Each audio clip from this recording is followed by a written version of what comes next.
Hi, hey, what up, man? How you doing? It's Joe D, and welcome to Friday Share Beer. This is an extremely last minute deal. I thought, you know what? I got time now. I am officially finished painting my house, so thank God for that. And so to celebrate, I took the last of all the tape and all the paper and all that stuff down this morning. So to celebrate, I figured out that I have two of these. So I'm gonna crack one open right now, man. Hand of the Queen. This is the Game of Thrones beer, one of them from Omegang. This is the Royal from the Royal Reserve Collection. It's a barley wine ale. A beer. What is this for? I can't read all of that. Tyrone, a full-bodied representation of a classic rich and malty barley wine ale, brewed for those who drink and know things. I like that part, man. Brewed for those who drink and know things. So I guess it shows up here as well on Untapped. Let me share the screen here real quick. Not sure if our dear friend Neri is going to be able to jump in. Real quick though, let me stop the screen share really fast. There more than likely will be a show. I'll go ahead and schedule it for next Friday. After that, it'll be back to the no show again. But there will be more than likely a show next Friday. So go ahead and count on that. I'll schedule that so that if you want to jump in on a Friday share beer again, man, we can do that next weekend. Next Friday. I'm sorry. So let me go back to sharing the screen here, and you can see the untapped for this beer. It's a let me see. Ba-ba-ba. There's 15,566 total ratings right now, 14,630 uniques, 595 in the last 30 days. So there's a lot of people still consuming this beer. They're still selling it. 11% ABV, 35 IBUs, and it gets a 3.79 bottle cap rating out of 5. Their description right here is just like I read for you a second ago. A full-bodied expression of a classic rich and malty barley wine ale, brewed for those who drink and know things. You gotta love that. So if you're a fan of, um, hey, there's Neri. What up, man? Wat? Ik zit in een show. Wacht even. Ik ga even naar boven, ja? Mag ik ook één keer? Wacht. Hey, how you doing, sweetheart? How are you? Wat zegt hij? Hij vraagt Hi. hoe het is. Hi. Zeg je goed? Hi. Good. You doing good? All right on. Good to see you guys. Kom, ik ga I'm so happy you were to see you. to see you. Hey, To see you. very good English. Yeah, that is very good. Thank 2 you. thumbs for the English. Very good. Thank you. Hey, my friend. Hey, there will be a Friday share beer next week as well. So if you think you can join in next week, we will be here, man. I have to. Okay. Everybody is telling me. Everybody is telling me, "Oh, come on, join the show." But I told them that the show had placed Saturday night from Yeah. our time, and everybody was like, "How come? How come?" And so, but okay. Some lights here.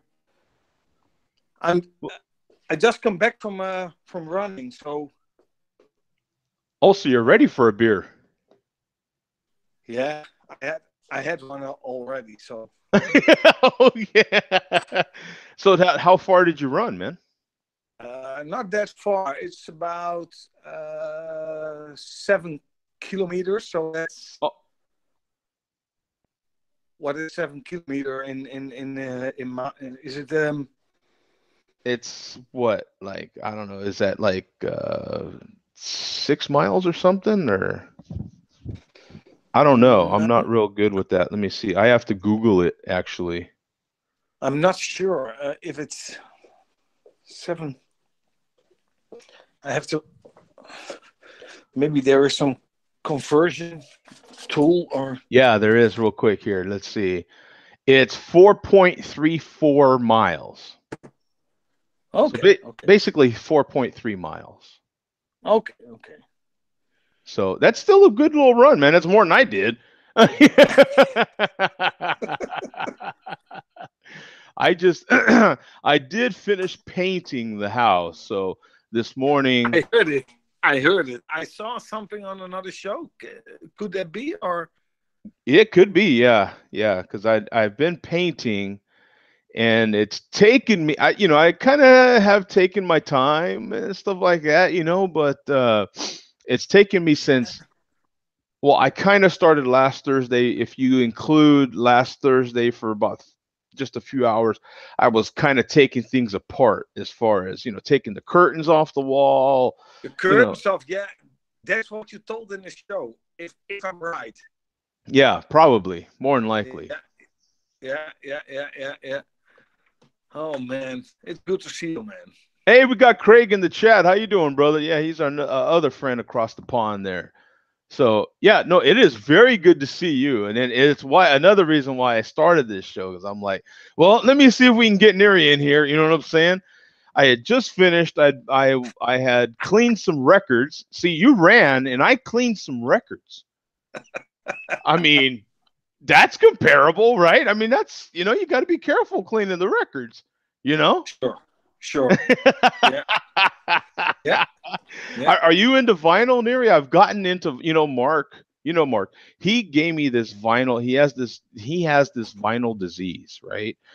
And it's spread. It's very contagious, and he gave it to me. And so I had to get a record player because now I got this vinyl disease, and I had to go record shopping and get some vinyl.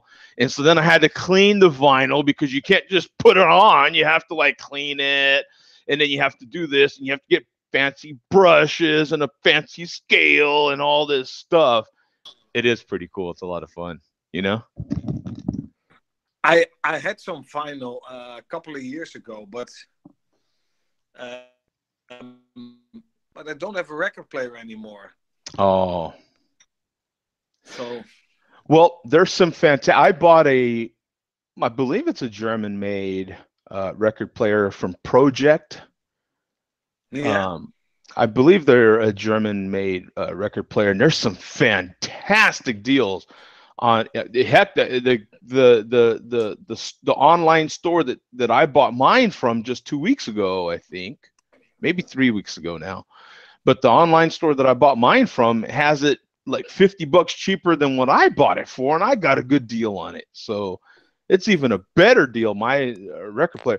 If anybody, I'll share the screen real quick. If anybody wants to see my record player, I posted it on. A real good look at it on the Joe D Reviews Facebook page. That way, there's no copyright because I did play some music with it, just a little bit.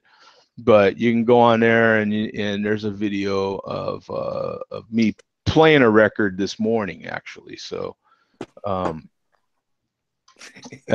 pretty cool. A lot of fun listening to vinyl again, and so that part's pretty cool. But this is the beer I'm having right now, and it's from Ommegang, the Game of Thrones Hand of the Queen. An 11% ABV beer, Neri, right off the bat, baby. 11, man. Yeah, my bottle actually says that it's 10.7, but it's the first Game of Thrones beer that I'm about to drink. I had bought another one, didn't realize I already had one, so I'm like, now I get to drink one, right? Nice. I have to try. Could you post the the link in the chat, Joe, because then I can log on from my MacBook and use the phone to order another beer from downstairs. Okay, so a link to right here. Yeah. Okay. In the chat. No problem.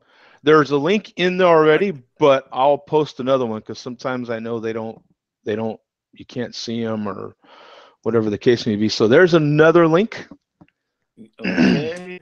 In case anybody Because else. I'm now talking through my iPhone. Oh, okay. And so it's uncomfortable. Yeah. Is the picture okay or? It's okay, but yeah, I understand wanting to be, comfortable and in your space there, so you can be on. I like to be on the computer myself, so I'm order another beer. I can order another beer with my iPhone then. Yeah, because then you free up something. So I'm using my knife to cut this open. I think I hope it's not a cork because I'm not prepared for a cork. Let me see here. So popping this off. Do you use? I'm using my old Charade, and it has this nice little leather pouch, and it's a nice little pocket knife. Little this particular one was pricey. I've had it for probably 15-ish sort of years. Okay. It's got my initials on there. And it's just a great little knife. It'll hold an edge for quite a while. It's the Uncle Henry. If you know your knives from Charade, Charade. I know them. But it's the Uncle Henry. That is the one that I just used. Here's the cap for the Ommegang. I love the cap. It's a nice checkered pattern. Looks real cool. Yeah. So I'm gonna try to bust this open and see if we can't kick Neary's butt with this smoke. I've got my really good sampling glass here. So here we go, man. Yeah, baby. Not quite king of smoke, but we're up there, man. Probably queen of smoke, right? Which would be appropriate because it's hand of the queen. Hello. So let me get a picture, because if it was Sanique, right? If he happens to jump in and I don't get a picture, and then if Earth happens to see this and I don't do the tappa and get a good beer selfie, then it just there's a lot of things that'll be ruined here. So there's the photo. We got the photo. Okay. So there's what the beer looks like, man. Check that bad boy out. Yeah. Look at that color. Let me get some more of these bubbles off of there. Give it more of a tappa there. There we go. Look at that pretty beer color, man. It's got a nice kind of a more of a brownish color. I like that, Ooh. Okay. Okay, so now you're in. All right. Wait. Ashton says, chug that stuff, man. Oh, man. God, this smells incredible. You're getting a lot of that,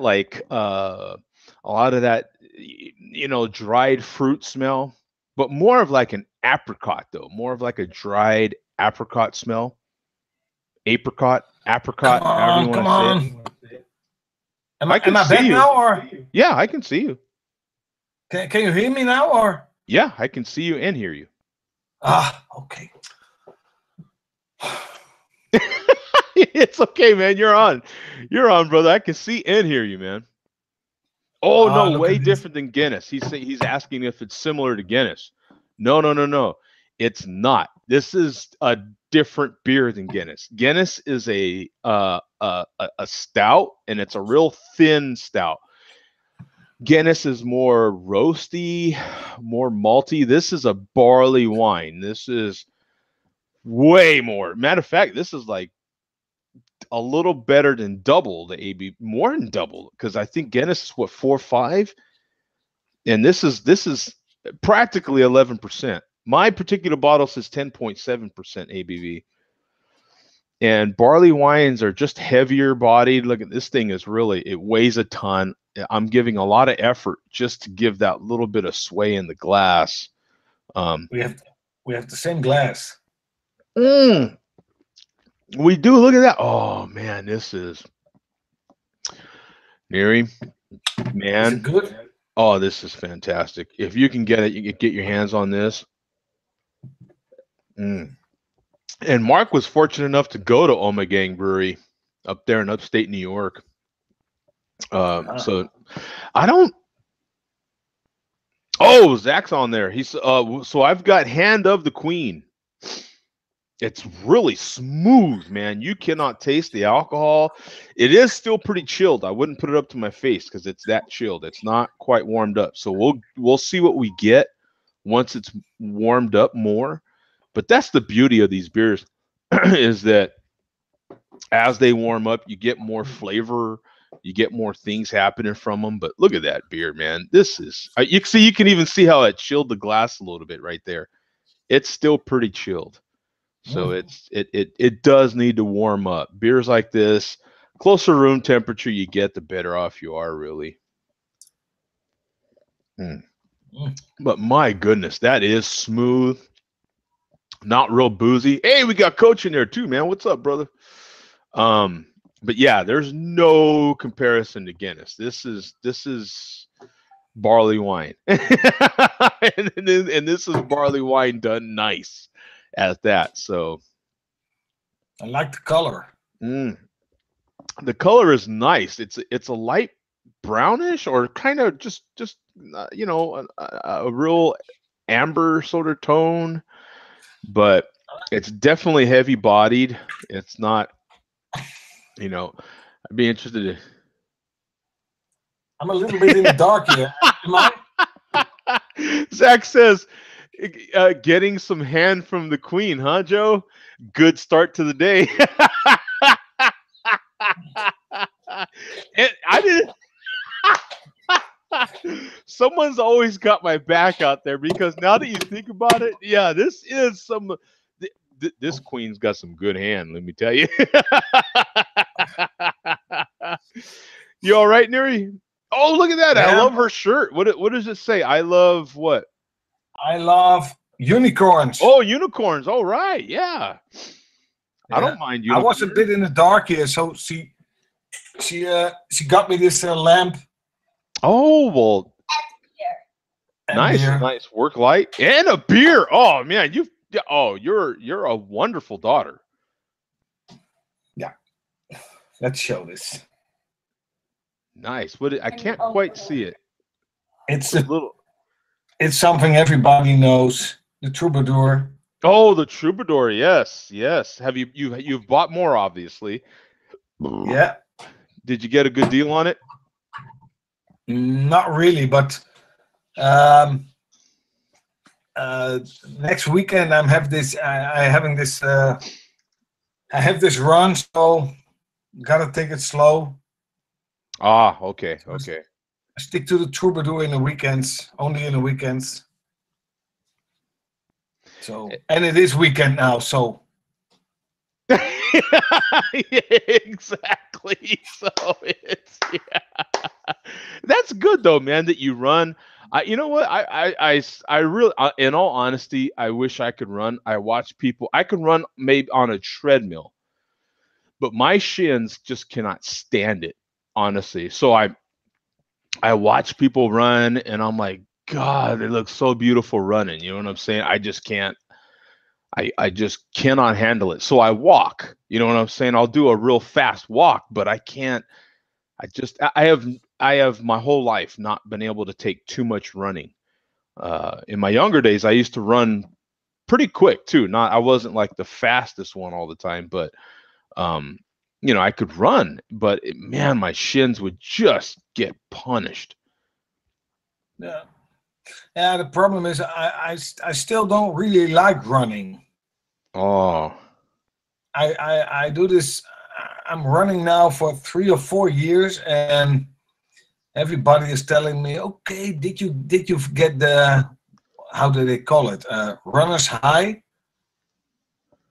Runner's high. Runner's high. Yeah. It's endorphin that's make you gonna run faster, make you gonna run, make you how should I say that? Yeah, no, I get it. I've been like that before on my walks. You know, I've done. What was the longest walk I've done? I think I walked 13 miles or 14 miles one time, and I did that in like I want to say like 4 hours. Yeah, something like that. It was a pretty damn good pace. But that's tough, also. Mm-hmm. It is, and I was pretty much wore out. That last half mile, I pretty much just barely. I walked it super slow because I was pretty much wore out. But like you say, you get in that groove, and I just didn't want to stop. I just kept going and going, and you know what I'm saying? And yeah. So I do get that. I haven't been like that in a while, but I mean, I do understand that. Yeah, I do understand that. You know, actually, you guys might or might not remember, but when I was living in the hotel was when I was doing my most heavy walking. I was going through a lot of junk, and so that's how I dealt with it, was exercise. You know, dealing with that stress. Exercise helped me through that period. Obviously, I'm not as stressed out now, so I don't exercise like I should. But I joined the gym. I did join the gym, so that's a step at least, right? You know. It's enough. It's enough. I haven't gone to the gym yet, but I did join. Oh man, here in Holland, everybody's like, "Oh, come on, you have to run, you have to go to the gym, and you have to do this, you have to do that," and I'm like, okay, but it's no, it's not really a hobby. Yeah, it's not. Yeah, and it hurts. Right? If it's supposed to make me better, why does it hurt so much? Right? It like, you know, I've got some friends that I work with, and one of them's actually a hell of an athlete. I mean, he's one of them powerlifting dudes. He's huge. I'll give him that. He's got muscles on muscles and stuff. You know what I'm saying? And that dude is always in pain. You know what I'm saying? He's a year older than I am, and he's just, I mean, he cannot do anything without, and I'm like, I guess it's, you know, I guess it's worth it because he looks amazing. You know what I'm saying? But, you know, and he does have to shake the ladies off. I'll give him that. You know what I'm saying? He's got hella crazy women problems. I'll give him that. Yeah, I even joke with him a little bit. A joke with him I have is like, wait a minute, it's Thursday, so that's New Chick Thursday for you, right? Like you know, of course you have a new chick on Thursday because it's Thursday. Like, you know what I'm saying? And then by Sunday you're like, oh, I ain't feeling her no more, right? And you're on to the next one, dude. Like the guy literally has these guys. He literally has this issue. I am not joking, man. You know what I'm saying? If he makes it a month, then that was a serious relationship for him, man. That dude, you know what I'm saying? And I'll give it to him. I mean, I can't go. If I'm in his area, if I'm covering his area for one reason or another, I mean, his name will get mentioned somewhere I go. You know what I'm saying? Like, he's that popular. You know what I'm saying? He's that. So I get that part, but he is always in some kind of pain. Always. You know what I'm saying? Always. Yeah, you know, and I'm like, you know, why does it hurt that much? I know these guys, but no, it's too much for me. I have this friend, he's in the Marines. Oh. and he's in the Marines for like let me see, 25 years now, Wow. and he's like running, swimming, bicycling, and I'm like, oh man, come on, take it slow, take Yeah. it slow. And but it's totally, yeah, it's I'm an office man. I'm selling these computers. Yeah. Yeah. Yeah. You're So like, yeah. so I'm sitting like this, calling and drinking coffee, and he's like running, and he has to run because he has to keep a certain weight. Yeah. He has this, I don't know how they call it, but he has this test every 2 months. He has a test if he is fit enough to do his job right. Oh. And I'm like, come on. But okay. Yeah. But he can stop working at 55. Oh, yeah, of course. Yeah. Military retirement. I have to work. Yeah, and I have to work to 67. 67. Oof. Man. 7, yes. I have to admit, retirement is I have less than 10 years to go. I have probably, I can consider retiring in 7, 8 years, so But you're young. that one, yeah, it depends who you're talking to. If you're talking to one of my kids, they'll be like, but I consider myself, I don't know what I consider myself. I don't really think about age that much, but now that I am close to 50, You're close to 50. I am, yeah. When? I'm 48, so Next month. I'm gonna be 49. oh yeah, that's right. You are 1 year older than I am. Yeah, that's right. Yeah. Okay. Man. Yeah. That's why I'm having another beer now. Well, let's see. You'll be 49 next month, February. Yeah. Right? 26th. Okay, so the 26th. So, well, I'm right there with you, actually, because in July, I will be 49. So I'm actually just a few months younger than you are, actually. Oh, man. So we're right there, old. but I will be able to, fortunately, consider retiring, and the soonest would be 7 years. So it depends for me how things go with my contract and stuff like that. There's a few different factors, so I could do 1 or 2 or 3 more years. Just depends. At that point, it would be for personal reasons. You know what I'm saying? Like, well, do I want to make this much money, or if I did another year, I can make this much money. You know what I'm saying? It's that sort of thing. So. Yeah. If I do 2 more years, then I could leave money for my kids and all these sorts of things. You know what I'm saying?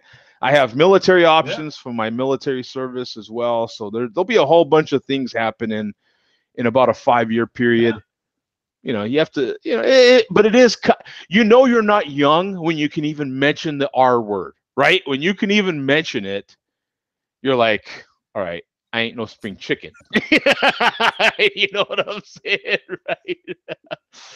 But hey, I'm looking forward to it, right? You know what I'm saying? What are you gonna do, right? Have more beer. That's what I'm gonna do, right? Yeah. I'm gonna open one. I don't know if it smokes because this is an old one. Old beers, and it looks like it has a cork. Does it have a cork or a cap? No, it has a cap, but it's a true that I got in a crawling from the crawling space. Oh my goodness. You know what? You and your crawling space and your troubadours from crawling space have Neary smoke. He's about to show you guys why he's the king of smoke. That's what's gonna happen. He's trying to play it down, but this guy in his smoke, I'm telling you. It would be funny if it's not happening now. Yeah. I got the feeling that it's not happening because I don't have the lights. Is it dark? Is it dark on the? No, it's not Oh. dark. It's just pixelated. It's a little pixelated. Ah, come on. But you're I have the fine. MacBook Pro here. You're fine. You're It's- fine. Ah, whatever. Okay. Yeah, exactly. Whatever. Let's see. Screw it. Yeah. Oh, look at that, man. Are you kidding me? It even looks like it's pouring out of the bottle. Look at that. The smoke is insane. This guy in his smoke, he just shows off his smoke. He plays it down, I'm telling you guys. He just plays it down, you know?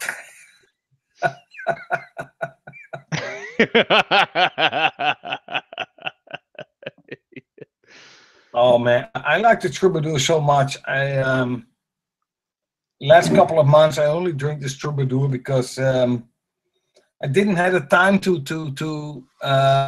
search for other beers. So I was like, okay, Troubadour is good. So How do you spell it, Neary, so I can look it up?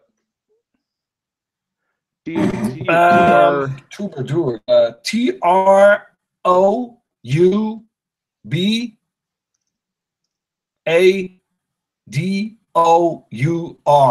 Okay, I got it. Troubadour. Troubadour Magma, right?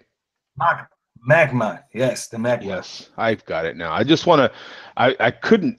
I was missing the U. That's what I was missing. But now I don't can. know if the picture. I can show everybody what beer you're having. Yeah. You know what I'm saying? So let me see. We've got Troubadour Magma. From I can't say that brewery. What The Musketeers. The Musketeers. There Brewery, you go. the Musketeers. Thank you. 86,000 ratings. 651 in the last 30 days. It's an IPA. It's a triple IPA. Yeah. 9% ABV, 45 IBUs, and it gets a 3.72 rating. Even before drinking it, you're surprised by the explosion of fruity aromas from the dry hopping with American hops. But the adventure only starts here. The combination of a Belgian triple body style body with a nice balance of IPA and an Indian pale ale bitterness takes you on a long trip of sensations. So are you on that long trip of sensation there, buddy? Yeah, I have to be honest. Yeah. It's really I have this Rochefort 10s and Rochefort 8s, as you know. Yes. But the Troubadour Magma is well, the Rochefort, those are different beers, though. Yeah. That's difficult, but the Rochefort 10, it's beer you can drink it in like 40 minutes. Yeah. Take it slow, have a drink every 5 minutes. Yep. But that's the same story with the Troubadour Magma. You can drink it in half an hour, 45 minutes. It's a beer you can drink really slow.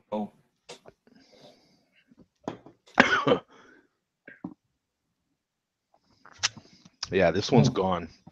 That's the rest of the bottle. Oh, I like this so much. Yeah. There's this one. But I have the Rocheforts. I have the Rocheforts in the crawling space for 2 years now. Wow. Okay. And a couple of weeks ago, I tried the Rochefort 8, and not so much. It's it tastes like a barley wine. A barley wine, really. Yeah. Yeah. Yeah, I've noticed that some of those beers, no charge. You age them, and even if it's just 2 years, they seem to have a similar taste, right? They have like, I don't know, like that dried fruit sort of taste, right? They all kind of end up there, that kind of malty taste, until you eventually age them too long, and then they all turn into kind of like this big malt bomb, really. Yeah. True. The it's all especially the Rocher 10. They're all gonna taste like barley wines, but some are good, some are not. Yeah. Yeah. There is a fine line to aging these things, right? Depending on the beer and depending on the batch. Like, you can have a 10 and you age it. Maybe you got it in 2014, and so you cracked it open in 16, and you're like, oh, that was fantastic. So you think you're going to get a 10 in 16 and age it to 18, and it didn't work out so well, right? You should have had it in 2017. You know what I'm saying? So it's, sometimes and you just don't know until you try it, and that's why it's beneficial to at least buy two and have one fresh and age one. If you can buy more and then have one fresh and then age 1 year, try it then, and then age, and then have another one in 2 years and try it then. If you're fortunate enough, maybe you bought another one and you can age it 5 years and try it then. Like, it's, these things that's why some people will buy as many as they can buy. So because per beer, you just don't know, Hey, Farm Boy, what's up? And we got TN Kenny in there. What's up, man? We got Dirk. Hey, what's up, man? We got everybody jumping in there. Let me put another link in there just in case someone wants to jump in. I know sometimes it's hard to get to the links, but no, I'm enjoying this conversation because Neri has his beers that he likes. He will definitely try other beers, but he has these key beers, the Rochefort 8 and the Rochefort 10, that he definitely loves. This one, the Troubadour, is another one of his faves for sure. I am finishing up, by the way, for those that didn't see, the Game of Thrones Hand of the Queen. And that's some good hand, let me tell you. When you can get hand from the Queen, hello. Is that the Queen Mom from the series, or? This is actually Ommegang. I forget who it is that the people from Ommegang know from Game of Thrones, but it's an official. This is the official Game of Thrones brewery. I like it because so if you like GOAT, right, is what they call it, GOT, right, Game of Thrones. If you like Game of Thrones and you're a fan of Game of Thrones, I think, do they have 4 or 5 beers? I think they have 4. In any case, though, I had 2 of this particular beer. So I was like, well, let me go ahead and finally crack one of these open. So, and that's where I'm at. And this is a big bottle, by the way. This is 1 pint, 9.4 fluid ounces. So I think this is how many milliliters is this? I don't know that half a liter. Half a liter. There you go. Boom. Thank you. I think. Oh, okay. So you don't know for sure. No, man, Mark's the one that I count on for all that stuff because he knows all that stuff. I don't know it right offhand. All I know is it says 1 pint, 9.4 fluid ounces. I'm like, I don't know. You know what I'm saying? I'm like, oh. You know what I'm saying? I'm not that educated. I didn't get that high in school. You know what I'm saying? My issue is that when I was in school, I was doing too much of the wacky tobacco. You know what I'm saying? So I just, the few brain cells I had, I burnt them up. They went up in smoke, is what I'm saying. So that is plays part of this, right? This whole thing that happens here, man. So, hey, Neri, by the way, are you going to make an American tour still or no? Yeah, I was planning, and the problem was, of course, the money. Yeah, right. That's all. If there's any problem we all seem to have in common, it's always it begins and ends with money. Right? I was seriously planning, and really, I was seriously planning, and the problem was the money, of course, and the time. At a certain moment, I had enough money, but the job won't let me. So I was like, "Oh, come on." But Yeah. I still want to, because it's not that expensive, I think. In May or no, April, May. Mm-hmm. I don't think it's that expensive. So, well, if you were able to, you let me know. If you come to Phoenix, you've got a place to stay, my friend. That's for sure. So, no charge. we have to do this. Absolutely. So you just let me know if you come to Arizona, you let me know, man, because you've definitely got a place to stay. Chris Clark says, I had a Roxford 10 recently. It was delicious. Farm Boy says, wish I could get on damn flu. You know what? Mark caught something as well. And I've got a feeling that's what that's why Mark's not on. He got really sick bad. And Farm Boy's not the only one. Chase, right? I think he's not the only one, because it seems to be going around. A lot of my friends from different parts of this country are sick. I have friends in New Mexico, of course. Mark's in Georgia. Farm Boy is in Virginia, I think.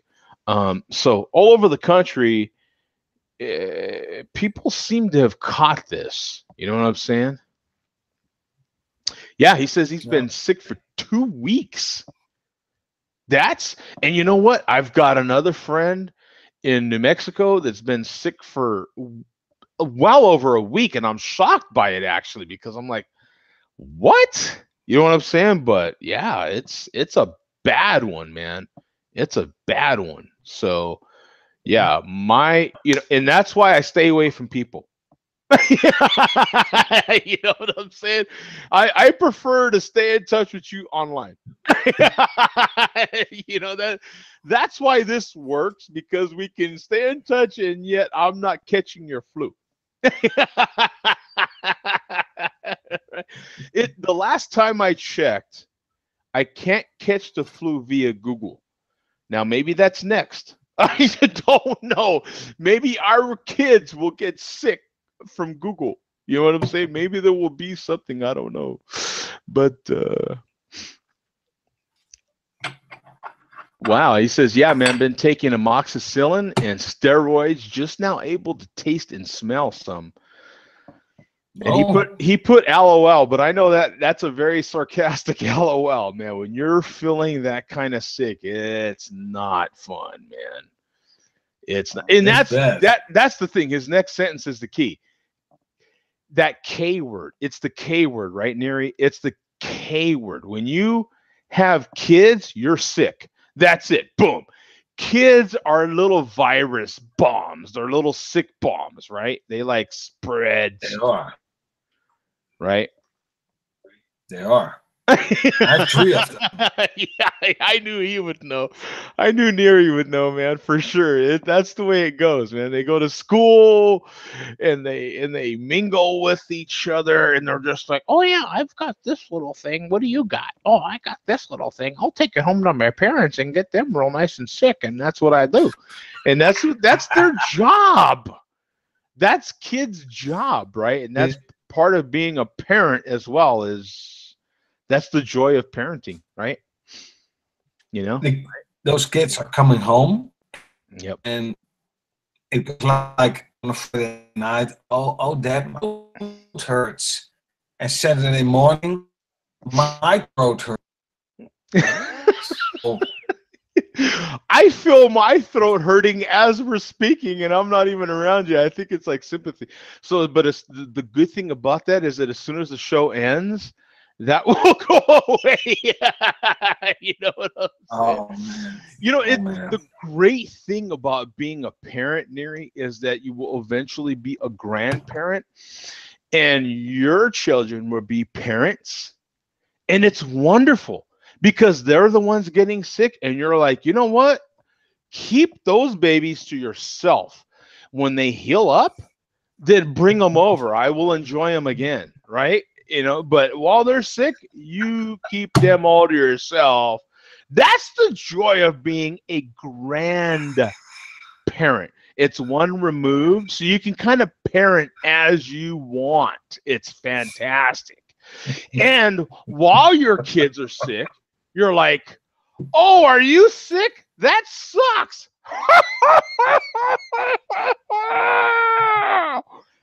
Damn. That. Tell me how bad you feel.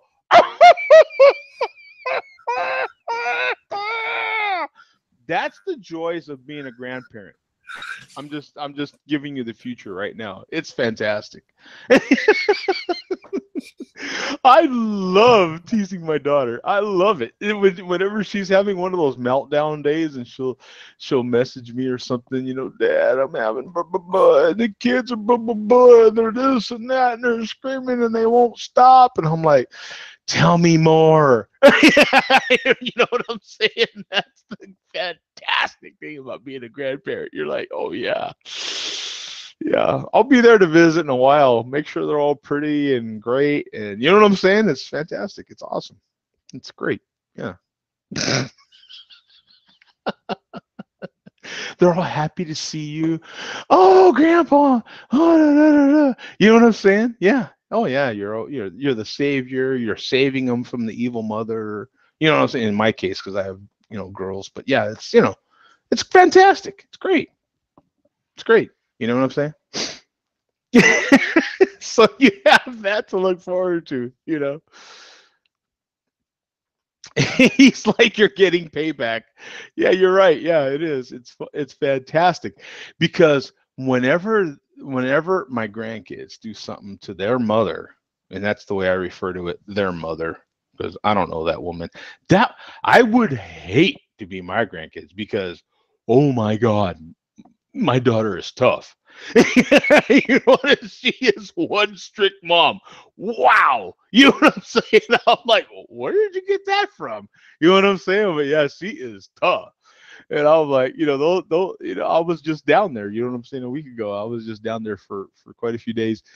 And, they look at you like, "Save me." And I'm like, "Did your mama say you can do that? Because I ain't crossing that lady. I don't even know that lady." You know what I'm saying? She is tough. So, oh, Neri dropped out. But yeah, she is tough, man. Wow. That's the shocking part, especially if you have girls. If you have boys, it's going to be a different story. But when you have girls, the mothers are different. You know what I'm saying? The mothers pretty much have the kids. And I've got girls, so my oldest doesn't have kids yet, and she plans on it, but she's more of the planner, so she's gonna have them when she's ready.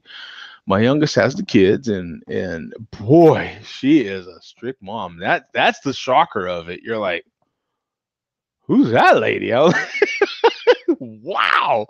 You know what I'm saying? She's like, "Get to your room," and I'm like, "Oof, okay. I guess I'll get to my room. You know what I'm saying? She's tough. Oh man, she is crazy. I'm like, woo, okay, I'll get to my room. Can I come out? Can I come out and play now? You know what I'm saying? She's strict, but yeah, I don't want to cross. I don't want to cross their mama. I'm telling you right now, man, she is tough. So I'm like, hey, did your mama say you can do that? Because I don't want to get in trouble. Yeah, I'll get in trouble. I won't get in no trouble, man. You know what I'm saying? So, I might be put in timeout. I don't want to get put in timeout, man. You know what I'm saying? So yeah, Farm Boy says you sound like my dad, Joe. Yeah, that's because that's the way it is. Like you feel like you're gonna get put in timeout. I don't want to get put in timeout. That lady's strict, man. Like, them poor kids, and they look at me too. Like my grandson, he looks at me like he just gets the biggest puppy dog eyes, and I'm like, my heart melts, man. I'm like, well, give this kid whatever the hell he wants. I don't know, you know, but you know, and he just looks at you like, Grandpa, and I don't know how he does it. He just gets like these big puppy dog eyes. Oh, how did you do that? It because like your heart melts. And you're like, oh, I'll give. What can I do for this poor child? And his mama's looking at him like, that kid is evil. He is the devil.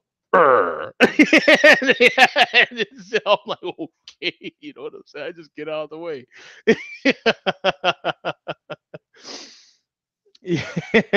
Yeah. So it is fun how that stuff works. Working in a school, I go through tons of hand sanitizer. Yeah, T.N. Kenny says that, man. He's like, that's, yeah, I can imagine. You know, if you work at a school, you work with kids, God bless you, man. You're special, special people. You really are. I have known many school teachers and people that don't even get school teacher credit. School teachers don't even get enough credit. And there's people that work in the schools, janitors, so on and so forth, that work in the schools that don't get enough credit because those people don't even get teacher credit, and teachers don't get enough, like I was just saying. So God bless you, man, because those people that support the school, cleaning up and all these other jobs and duties that work with the students, and they do it for their whole lives, making peanuts, man, but they really love doing it. I can remember being in school and there was those cats and you knew them, you knew who they were, and they loved their jobs and they retired doing it. And God bless them, man, because without those people, that's it. Like, you know, you don't have school, basically. You know what I'm saying? You need these people. So the teachers need these people. Kenny says the kids are effing nasty, man. Yeah, they are. They're germ bombs waiting to happen, but God bless them, man. Right? I mean, you know, we like to kind of joke tongue in cheek about kids and our grandkids and so forth, but they are, man. They just add to your life. I mean, we have to joke about it sometimes because, you know, you go through the low points, which are getting sick, and when they're infants, you're not getting much sleep, and even when they're grown, not getting much sleep. But they are just such a blessing. I mean, my daughters, even now, my kids are 24 and 28, and my kids can do the simplest little thing, and I am just like, oh, that was amazing. You know what I'm saying?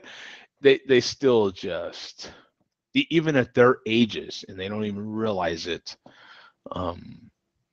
say and do the simplest things, and your heart melts, man. Like and it melts more often. Like, to me, the older they get, I enjoy my kids even more. just the decisions they make, and I stay out. I try as much as I can stay out of their way. I just treat them as adults like I would anybody else in the workplace or anybody else that I know. You guys, I mean, I don't treat them any differently. I try, and the decisions they make and stuff. Of course, I have more intimate talks because they're my kids, but I try to just give them suggestions and try to just, hey, look, this is food for thought. It's what I'm constantly preaching down each one of their throats. I'm just giving you food for thought. I ain't telling you what to do at all. You're in control of your own damn life. You're your own person. You know what I'm saying? What you do with your life is your business. You know what I'm saying? But this is food for thought.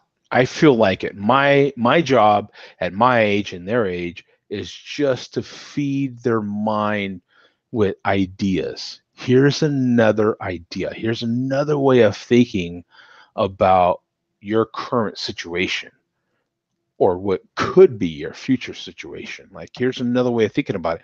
Here's a way that I dealt with that situation. Take it or leave it. Judge away. Judge, right? Judge away. Don't be afraid to judge. Judge from my life. It's what I tell you guys as well.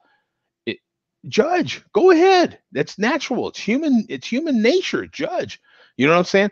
Look at my life, see things that I've gone through, and figure it out. Like, you'll have a reference. Maybe I'm going through something or have gone through something that you haven't done yet. And when you approach that, you're like, hey, Joe D did this. You know, in my daughter's case, hey, you know, my dad did this. Okay. You have a reference at least. And you're like, okay, this is where I agree with what he did. And this is where, okay, I see what he did, but I'm going to do it this way. This fits my situation. At least you have a reference, man. And that's to me is valuable, because sometimes you don't have that. And if you feel like, you know what, that person's not insulted by me having this opinion or doing this, and you know, that you just feel easier about it. You know what I'm saying? And that's the way I try to be with my kids. I would much rather them feel like, you know what, oh, my old man ain't like insulted by this or that. I'm like, you know what? It's your life. You know what I'm saying? That, you know, and I just try to constantly feed. And it's funny, by taking that step back constantly, how much they end up doing what I want them to do in the first place. You know, but to me,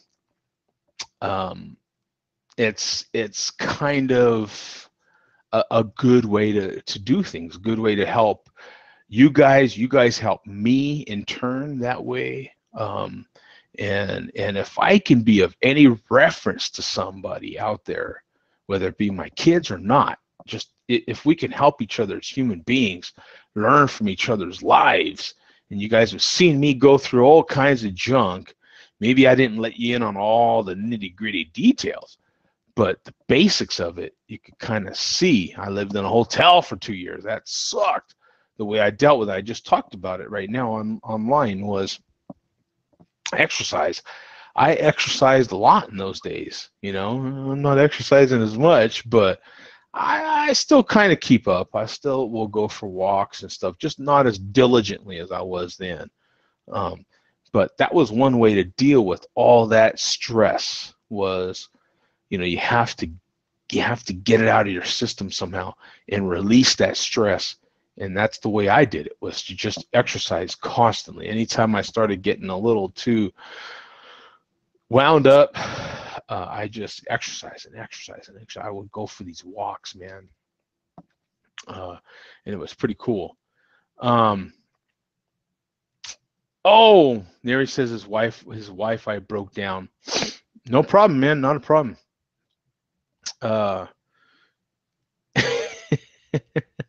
Yeah, not a problem, brother. Don't worry about it. We're more than likely going to have another show next week. I will go ahead and put that in there so you can schedule it, set an alert for that next show. We'll have another Friday Share Our Beer next Friday. I'm going to be able to do that for sure. So we will set that in there and do that. After that, it'll be back to we'll see if we get to do one again. But we know we'll be able to have one at least next week. Tune in then. This beer is now you know, room temperature pretty much. I can put it to my face without freezing my face off. Um, and again, this is the Game of Thrones Hand of the Queen Barley Wine Ale. Okay, so for those of you that don't know, from Omegang Brewery, upstate New York. What is it, Cooperstown or something, New York? They're like up there where the Hall of Fame is at or something, right? Yeah, Cooperstown, New York. Mark from the show went up there, the most recent one that I know of that went up there.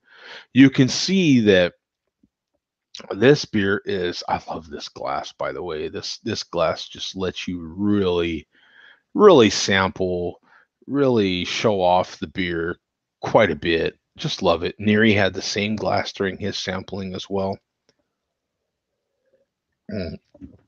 Oh, okay. What I'm getting differently that I wasn't getting initially when the beer was really chilled.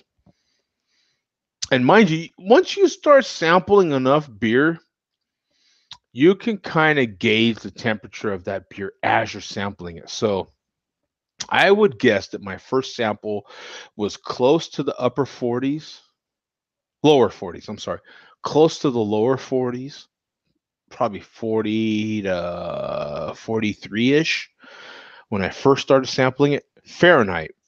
So just to give you an idea of where I think this beer was without taking the actual temperature, now I think this beer is closer to the lower 50s, right? Higher 50s, lower 50s, 50, 51, 52, something like that is what I feel like it's at, which is a pretty good, like from, once you're already in the 50s and you get closer to maybe 60s, I don't know that it's going to change that much other than tasting a little more flattish, if you will.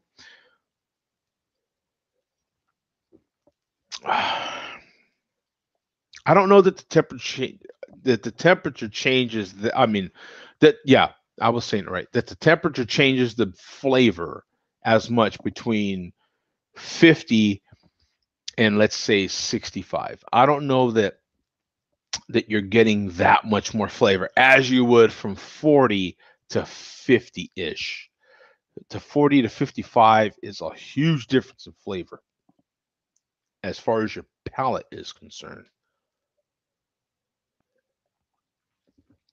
Because right now I'm even getting a different body to the beer. I'm getting more of a malty lightness around the tongue. Like it's not just, it's sticking around a little bit. It's not dry, that's for sure. This isn't a dry beer. It's just, that's what makes barley wine so fantastic. You get so much different stuff in it. Someone was asking earlier in the chat, how does it compare to Guinness, or does it compare to Guinness? Not even close, my friend. Regular Guinness is thin. It's roasty. You're going to get some roastiness out of it, roasted malts out of it. You're not necessarily going to get anything too much more complex. No charge. You're going to get some malt body out of it, but it's pretty thin. Guinness Extra Stout is a little bit more, but again, it's a stout. You're going to get different stuff from a stout than you are a barley wine. Barley wine is more of a heavy beer-ish, depending on the brewery. Some barley wines are actually hoppy. This particular Omegang barley wine isn't hoppy at all. You can see the floaties that are happening in there. Can you see those? Check that out. That's another thing I didn't point out. So you can see those floaties. Some people don't like the floaties. Some might pour this out right here because they don't like the floaties that much. I personally think the floaties add to the flavor. Even if they don't, I ain't hiding away from it. I paid for that. I'm gonna drink it. Right? So it wasn't a particularly expensive beer. I want to say $12 to $14 for this bottle. So not too bad. I think the price has come down over the years. I don't hold me to that, but I feel like it has. I feel like when it initially came out, it was more pricey, and as they've made each, because I think there's 4. There might be a 5th, but I think there's 4. And as they've come out, I think they've actually been quite reasonable for what you're getting in the price. Havana says, shut it down. T and Kenny says, gotta get back to it. See you later, dude. If you need encouragement today, think of this. At least you're not in Iowa where it's 12 out today. So you're absolutely right. And I assume he means temperature outside. 12 degrees Fahrenheit sucks. Okay? Because right here, right now, as I'm shooting this show, it's 60 outside. And that's low for us. It was literally 70 something yesterday. So that is low for us. So it is typically in the mid 70s right now in Phoenix. And that's why you move here. That is exactly why you move here. Neri says kids ... The glass is great, Joe. So yeah, absolutely, because it's the exact same glass he has.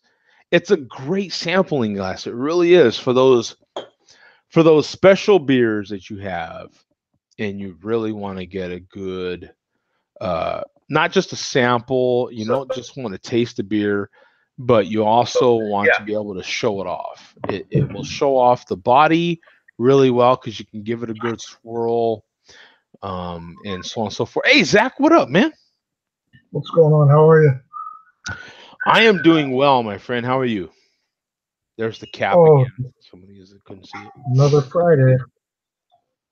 It is a happy Friday. Happy Friday to everybody out there.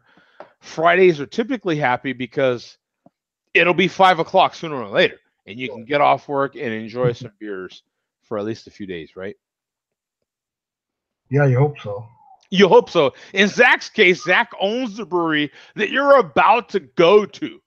So Zach's stress level still stays high, especially on a Friday, because you are his plant.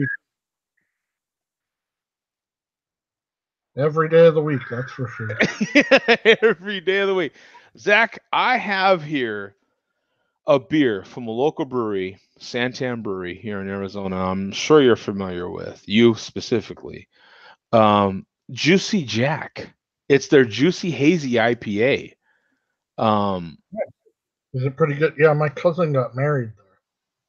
Yeah, okay. Yeah, I knew you were absolutely familiar with. Zach has a little tie to Arizona, so this one I happened to go to their tap house, and I had just bought a 6-pack of this.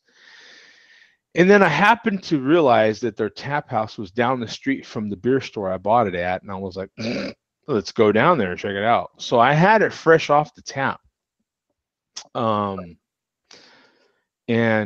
yeah, it's pretty damn good. What have you had it? What do you think about it, or what are your thoughts about the brewery? Anything?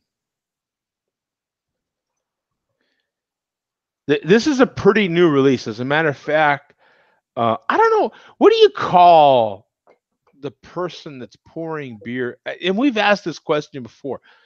Are they a bartender? What is the name for the person pouring beer off tap at a brewery?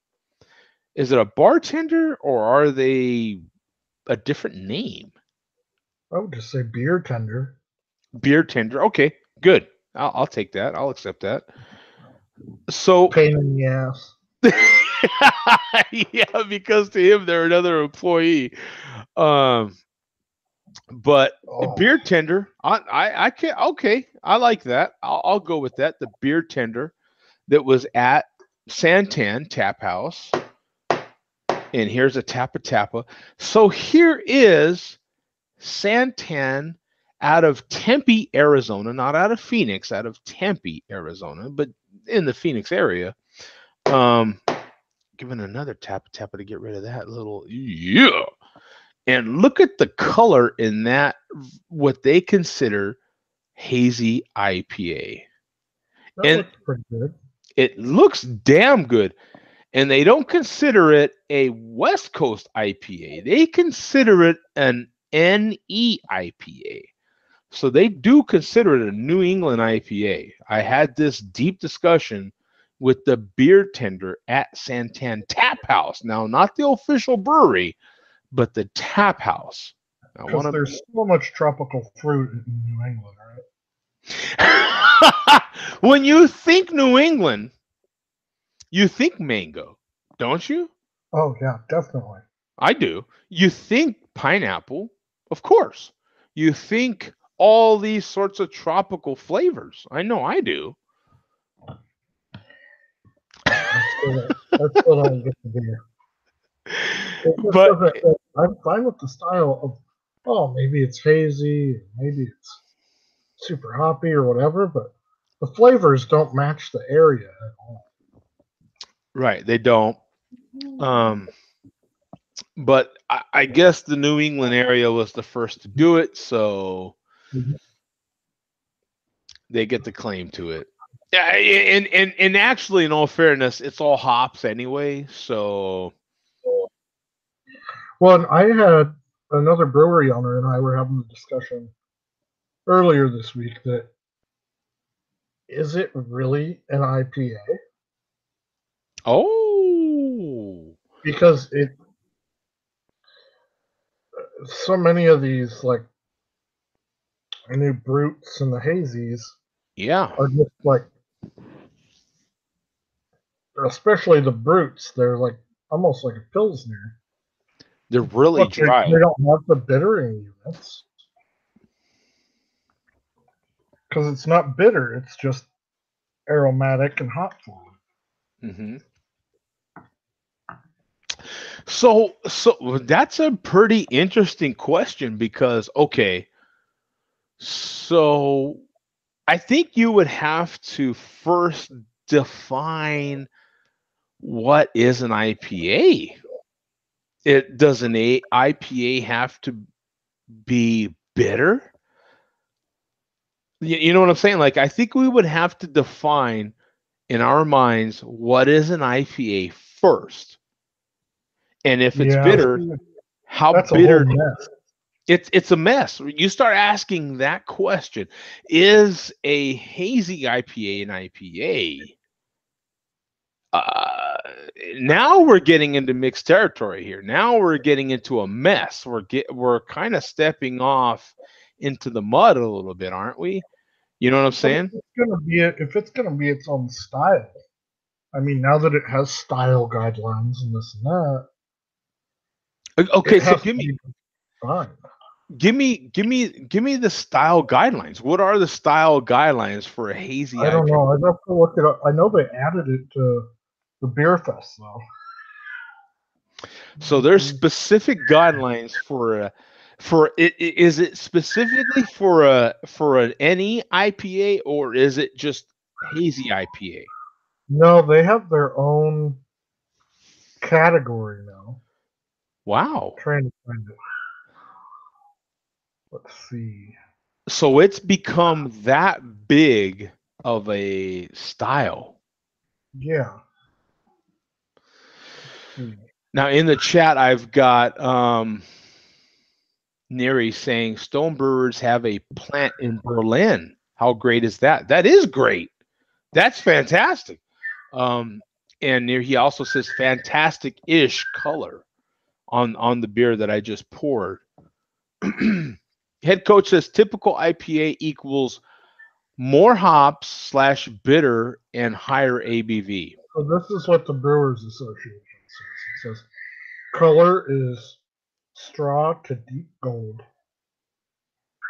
Clarity is low to very high degree of cloudiness. Is typical in these beers.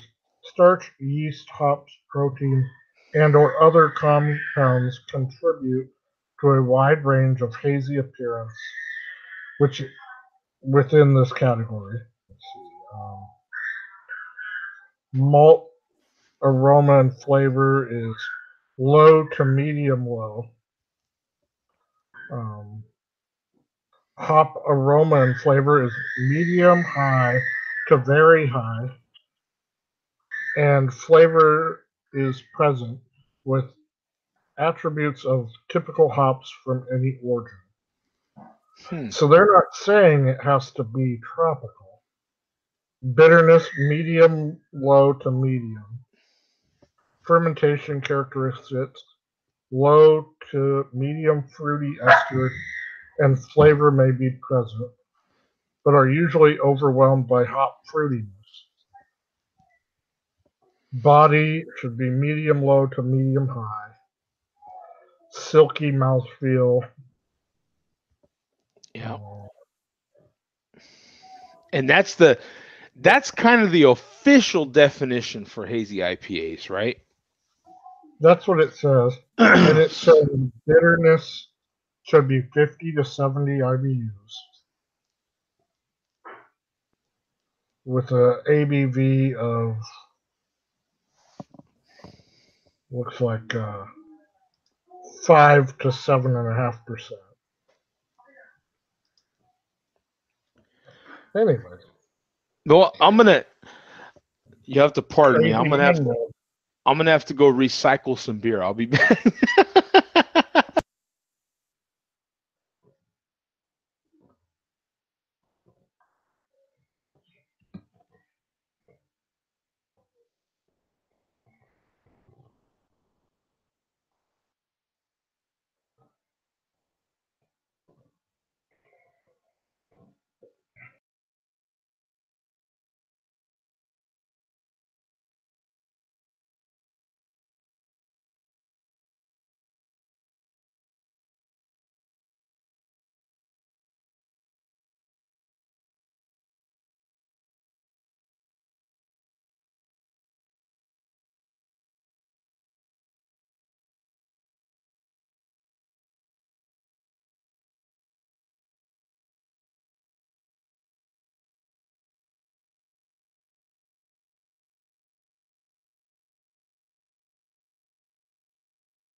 Okay.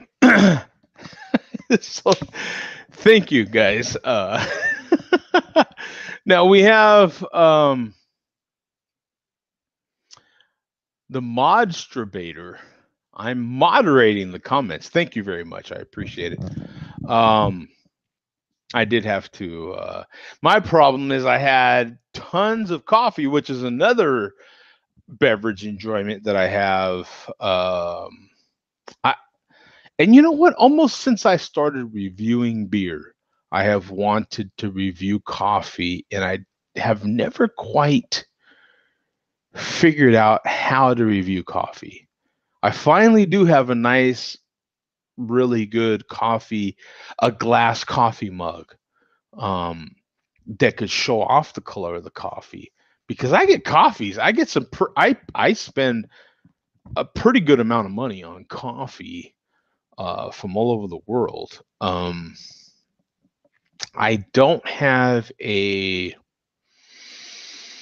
what would be the equivalent of an audiophile sort of coffee maker. No, I don't. I don't have I don't know what coffee enthusiasts call themselves. I don't have whatever they would call themselves. I don't have that sort of coffee maker. I have been looking into it. I have a couple in my Amazon cart, if you will, because recently I have a relative that I went to visit, and they had put they bought a coffee maker because of me, that was coffee maker, fan person-ish sort of coffee maker. And because of my fanboyish the affair with coffee, I don't know how to say that. I can only associate it with audiophiles, right? Because in audio, there's a specific word for us, and that's audiophile. Or craft beer, there's a thing, craft beer enthusiast. Maybe that's what it is. Maybe it's just coffee enthusiast. I don't know. But there is and so I did have some coffee out of their coffee enthusiast sort of maker, and fantastic. I mean, wow. A coffee maker that specifically brews coffee in a way that, and it spreads the water around the filter in a specific way, to make sure that all the grounds get soaked at the same time, on a similar time, at a same temperature, and all these sorts of things. Difference. Made a difference. I am super glad that we are having this conversation. IPAs seem to invoke this sort of conversation, right? I love that Zach jumped in here and right away he was like, well, is that really an IPA? I love that this IPAs are that style. IPAs have that kind of fan base, that kind of backing, that kind of, they're that style. IPAs are that style that will invoke, inspire this sort of conversation where you get questions. And it's great to have these questions. Zach is a brewer. He owns a brewery. Yeah, and it's great to have that sort of question come from a brewer. Well, is that really an IPA? Boom! There it is. That's as big as the question that's happening this week. You guys know I am a Rams fan. There it is. That's my blanket that's behind me every show. I'm a Rams fan. The big question that's happening this week: are the Rams the right team in the Super Bowl? I can give you a myriad of questions that will bring you back to the point where, of course, they're the right team. And all I'll do is question you.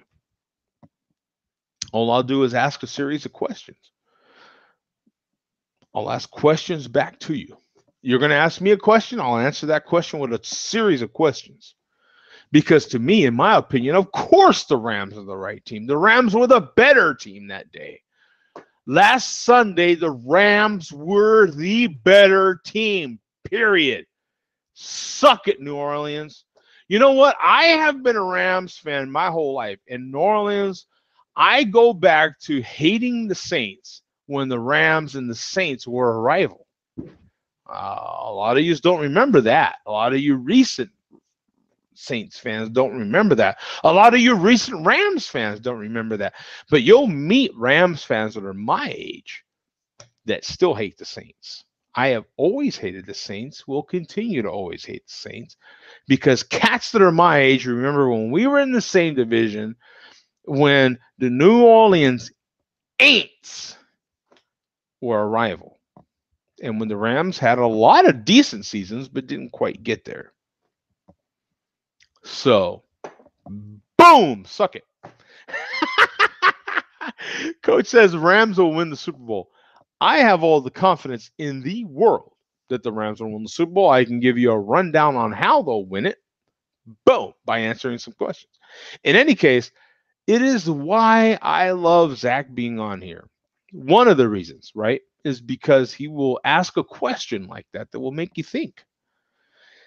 Is a hazy IPA really an IPA?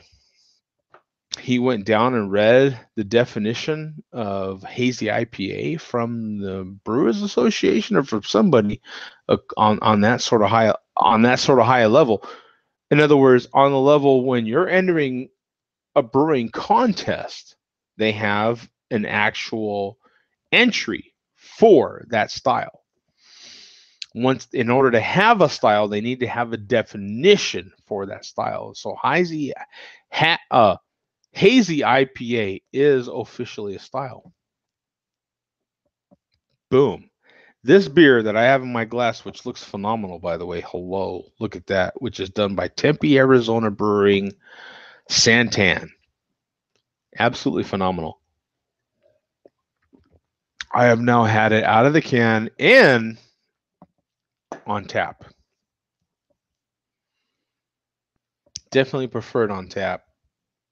But if you must buy it, they were thrilled to know that I was able to just buy it in the can. It's that recent a release from Santan. I can say, reading right off the can, it's 6.5% ABV. This is a 12-ounce pour out of the can. Out of Chandler, Arizona. I'm sorry, I have to correct myself. I said Tempe. Chandler, Arizona is what it says right on the can. I have to correct myself. Okay. It's a fantastic beer. It really is. From Santan Brewing. Fantastic. I happen to be a huge fan of the style. Some brewers do it better than others. We have our friend that gets in from New England, who happens to get some damn good New England IPAs from New England, which are phenomenal. They are really good. Our friend Tom of the show, dear friend Tom of the show, yeah, he gets some of the best hazy IPAs.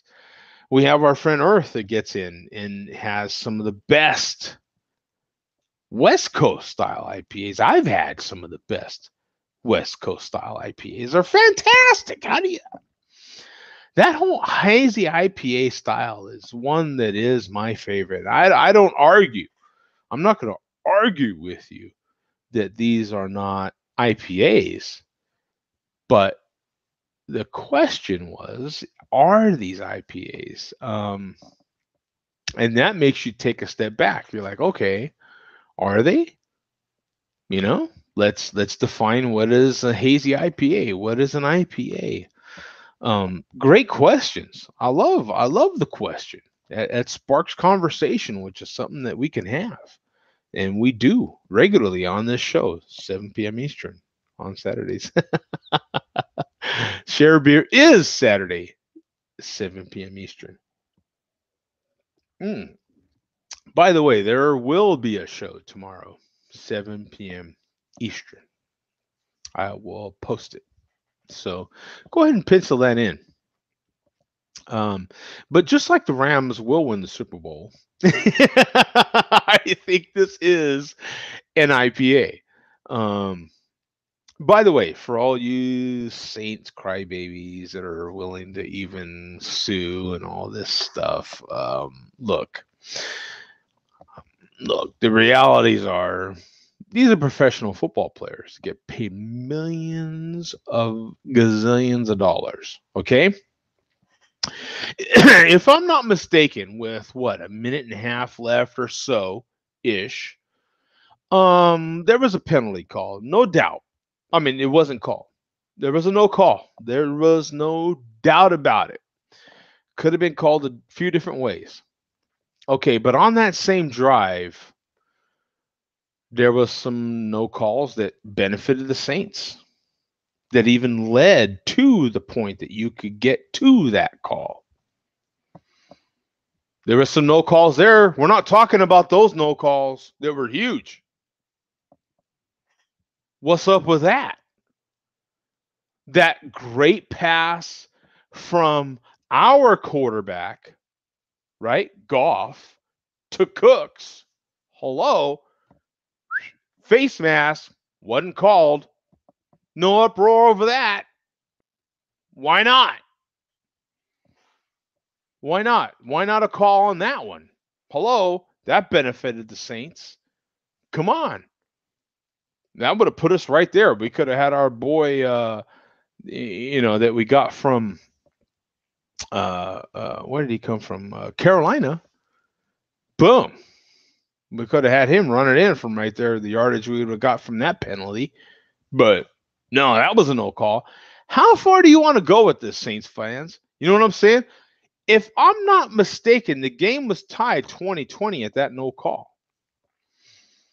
Pretty sure your kicker kicked the ball right through the uprights to make it 23-20. Saints were in the lead. Right? And you're assuming that your guy would have caught the ball. That's another assumption, that your guy would have caught that ball and you'd have ran out the clock. You don't know for sure that would have happened either. Just saying. You don't know for sure that would have happened. You don't know for sure your guy would have caught the ball. So, okay. What did happen, though, there was a no call. I'll give you that. Just like you would have to give me that a few plays prior to that, there was a no call on y'all as well. Okay? All things being fair. A lot of no calls in that game. You can go down the list of no calls. How far do you want to go? Right? Which no call is worse? The one that y'all didn't get because that's the one you want, or all the rest of them that weren't called? That's the problem here. How far do you go with this? Right? There's also the human error that you want in this whole thing, right? So the thing of it is it was 23. The very next play, what happened? Your boy kicks one right through the uprights. 23-20.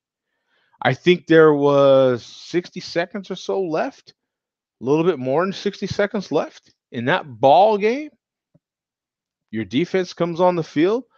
All they gotta do is stop our offense. But what happened, Saints fans? You didn't stop us. What up? You know why? Because we got Zerline sitting on our sideline. Oh, I'm sorry. Our kicker's better than yours. What happened? Our offense got to at least within a 48-yard field goal. Damn. Why?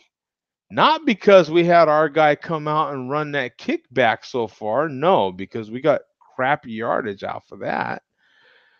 What happened was our offense came on the field and your defense couldn't stop us from getting closer than a 28-yard field goal. But our kicker's better than yours. Dang, I'm sorry, our kicker's better than your kicker. We have more talent than you did. I'm sorry. Because our guy came out there. Zerline is his name. Remember that. Because he's the one that kicked y'all ass. He's a kicker, by the way. And he kicked a 48-yard field goal. Yeah, I'm sorry. We don't deserve to be there. Because we had more talent. Because our guy kicked a 48-yarder to keep us tied. 23-20. Boom. We go in overtime. Coin flip. Who wins the coin flip? Chance. It could go heads or tails. You won the coin flip, Saint fan. Oh, I'm sorry. What happened? Saints, we want the ball. In overtime. Home field. What's the problem the Rams had the whole game? Oh, I'm sorry. We couldn't hear squat. What happened? Our quarterback was constantly adjusting. Our coach was constantly adjusting. Our linemen were constantly adjusting to the noise that you guys were making. That's an advantage in your end. Oh, I'm sorry, Saints fan. Not enough? Not enough of an advantage for you? Oh, I'm sorry. Forgive me. Right? Oh, you guys had every advantage. You had the ball. You had a chance to make it. You had a chance to at least get a field goal. You had the ball. The problem you had is Breeze ain't the quarterback he used to be. Dang, I'm sorry. Our quarterback was a little better. What do you want to do about that? Ain't much we can do about the talent you had on the field versus the talent we had on the field on defense that stopped y'all from moving and getting within a field goal because your kicker sucked. Sorry. Our guy came out there and kicked, almost a 60-yard field goal right through the dead center middle of the uprights. 57 yards. That's not a gimme the last time I checked, but his name is Zerline. I'm sorry. Yeah, we don't deserve to be there because, 57 yards last time I checked is a gimme. You couldn't do it. We did. We're in the Super Bowl. Just saying.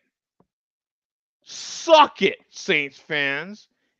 The New Orleans Aints exist for a reason. New Orleans Aints in the Super Bowl.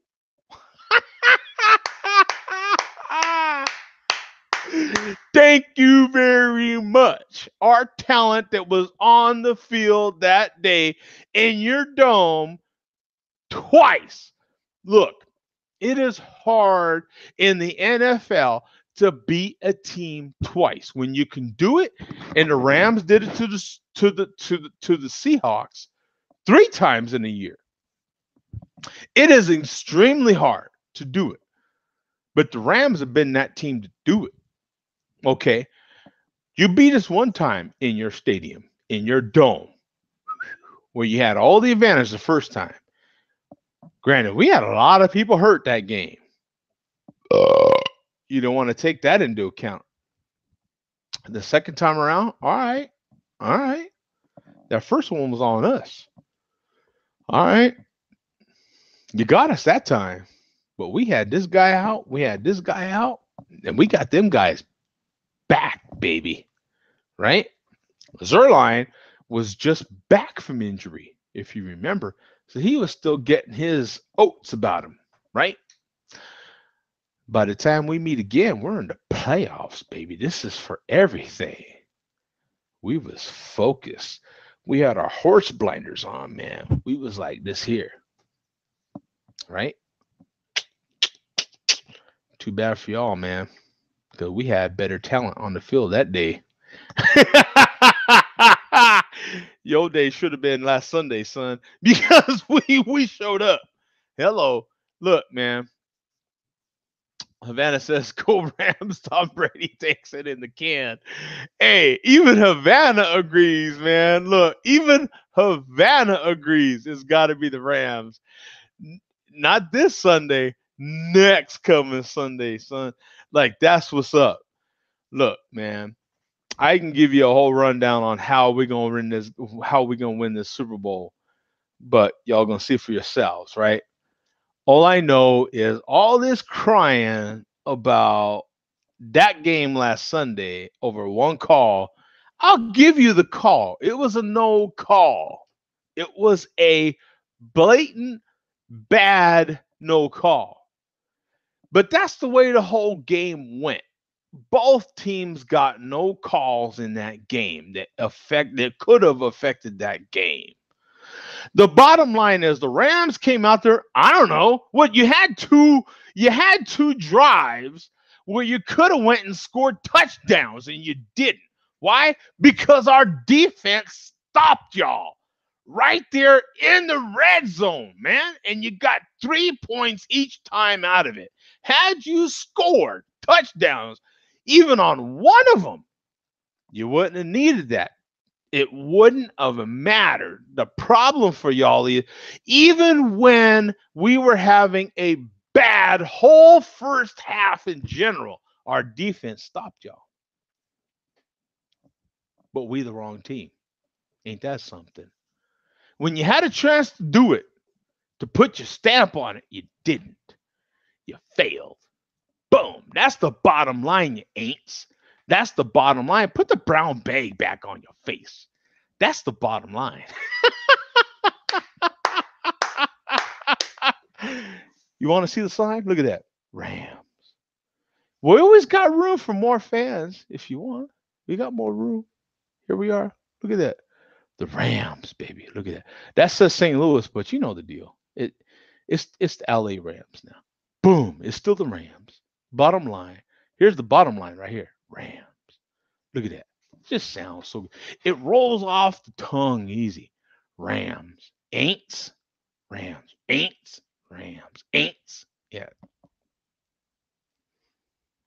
We're not talking about the past. We're moving forward. Who's in the Super Bowl? The Rams.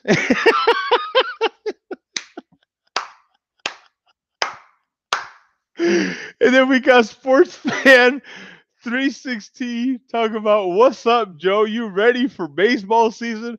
I am ready for baseball season because you know what other LA team more than likely is going to be in the running?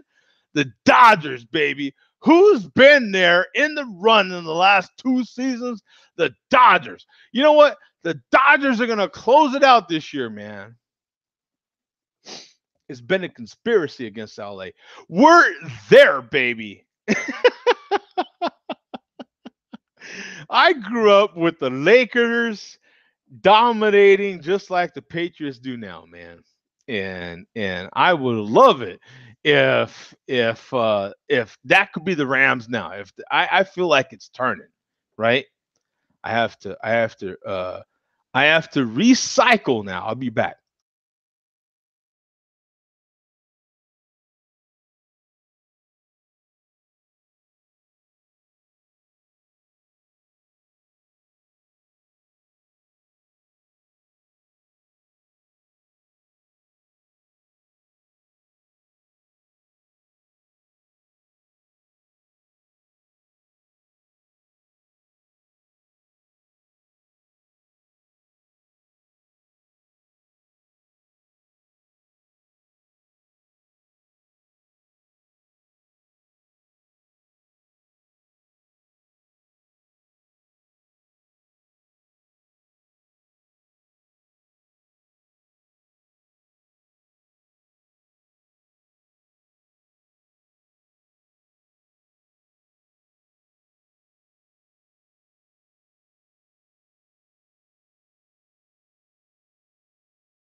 Okay, we're back. So we got Sports Fan. He says he's a Yankees fan. Hey, you know what? Yankees got some serious talent. There's a serious tradition of winning there with the Yankees.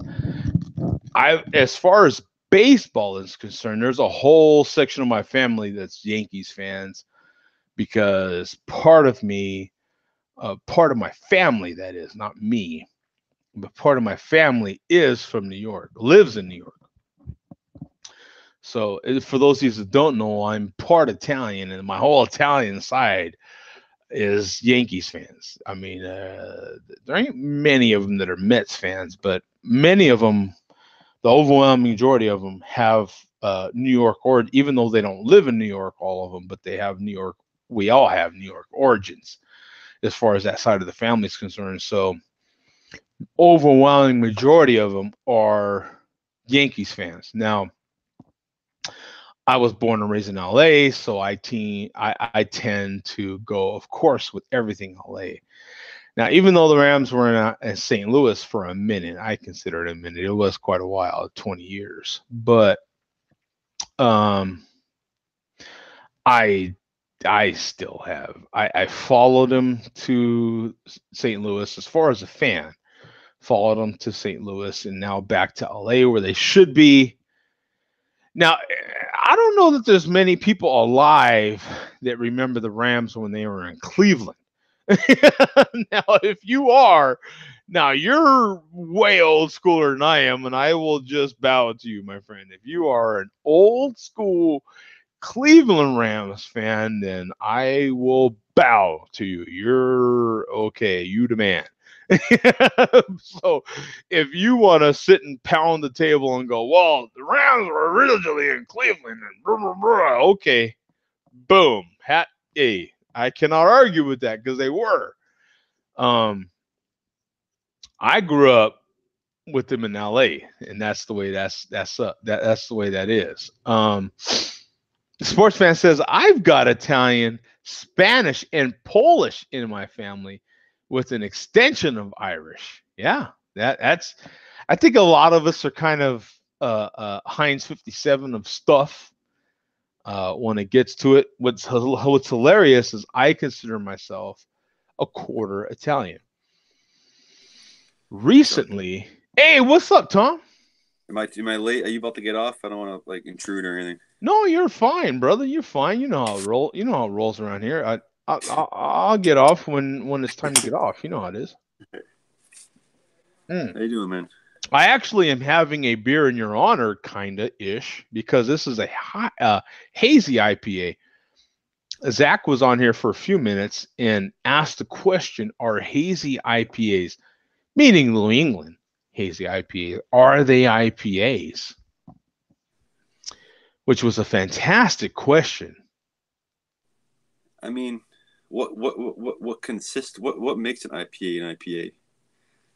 Yeah. You know what I mean? Like, is an IPA just for? I mean, technically, IPAs were originally for preserving. Preserving, exactly. I mean, is it preserving the beer? I've had, in my opinion, I think New England IPAs last longer than regular, like a West Coast IPA. They kind of stay, like, you can age one and even still get some fruitiness out of it that you couldn't out of a regular IPA, quote unquote.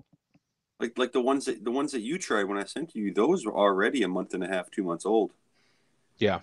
And they were still, from my understanding, what you said, they were still pretty good. Yeah, damn good. I don't know, it's kind of a weird topic, isn't it? I love the question, and that's why I love Zach being on here when he doesn't have to go against the chairman or anything else. Yeah. It's the reason why I just love all you guys jumping in when you can, because you'll have different questions, you'll have different answers, and that just you know how it is, Tom. I love the conversation. So anything that can invoke a beer conversation, that's what I'm all about. Yeah, is it let's talk about it. Is it really an IPA? And that, boom, here we are still talking about. I can talk about that for days. I mean, I know it's not like in Germany they have like their like beer malt, you know what I mean, yeast water. Out here, it's like we're kind of playing with the devil a little bit. Sure, we're kind of like, and what ends up happening is, and I know it's not Webster's dictionary, but there's another. Is it an English dictionary? Who's the one that defines a word, a new word in the dictionary? So I know thesaurus is the dictionary. Yeah, thesaurus, but there's a brand. There's like Webster's. Yeah, there's a brand, and I think it comes from the UK. And once it hits them, pretty much is defined as a word. Mm-hmm. You know what I'm saying? Yeah, because there's always that lingo for a long time with a word that just came out. Like, is it a word? Is it not a word? Exactly. And so once it hits, I forget the name. Anyway, but once it hits that particular dictionary's definition of a word, right? Once it's big enough, they'll make a definition for it, and now it's officially a word. Mm-hmm. In that same tone, that's equivalent to what Zach was doing, because immediately that was my question. Okay, well, what's an IPA? Now he broke it down to, okay, hazy IPAs. Now take out the New England. Hazy IPAs, according to XYZ Contest, which was his equivalent to that dictionary, Mm-hmm. is they do have a category for it now. They have a category. You enter this contest. Here's the hazy IPA category. Here's the definition of a hazy IPA. Yeah. And he was just reading it when he got cut off. But I love that because, okay, so now we have a definition of what a hazy IPA is, no matter if it's West Coast or East Coast. Here's the definition of a hazy IPA. So does that definition definitely define IPA? I mean, then there can also be another question: is if West Coast IPAs were never a thing and hazy was before West Coast? Oh, it was. In my mind, it was. What, hazy? Hey, East Coast. I think there was more people brewing at home, unfiltering, right? Yeah, when I think hazy IPAs, I always think in New England. Me personally, I think West Coast was kind of, in hindsight, I think it was after. Mm-hmm. Like what I'm saying though is like, if like hazy and New England IPAs came out before West Coast IPAs, would there be still the same outlook? Do you know what I mean? Because yeah, like, it's the foundation. That's like everyone. That's what everyone started on, and then hazy IPAs came out of nowhere into the forefront. They did. And then everyone, there's a lot of going back and forth of that's not a real IPA. It's not what it should be, or they can get a little old after a while. I do agree.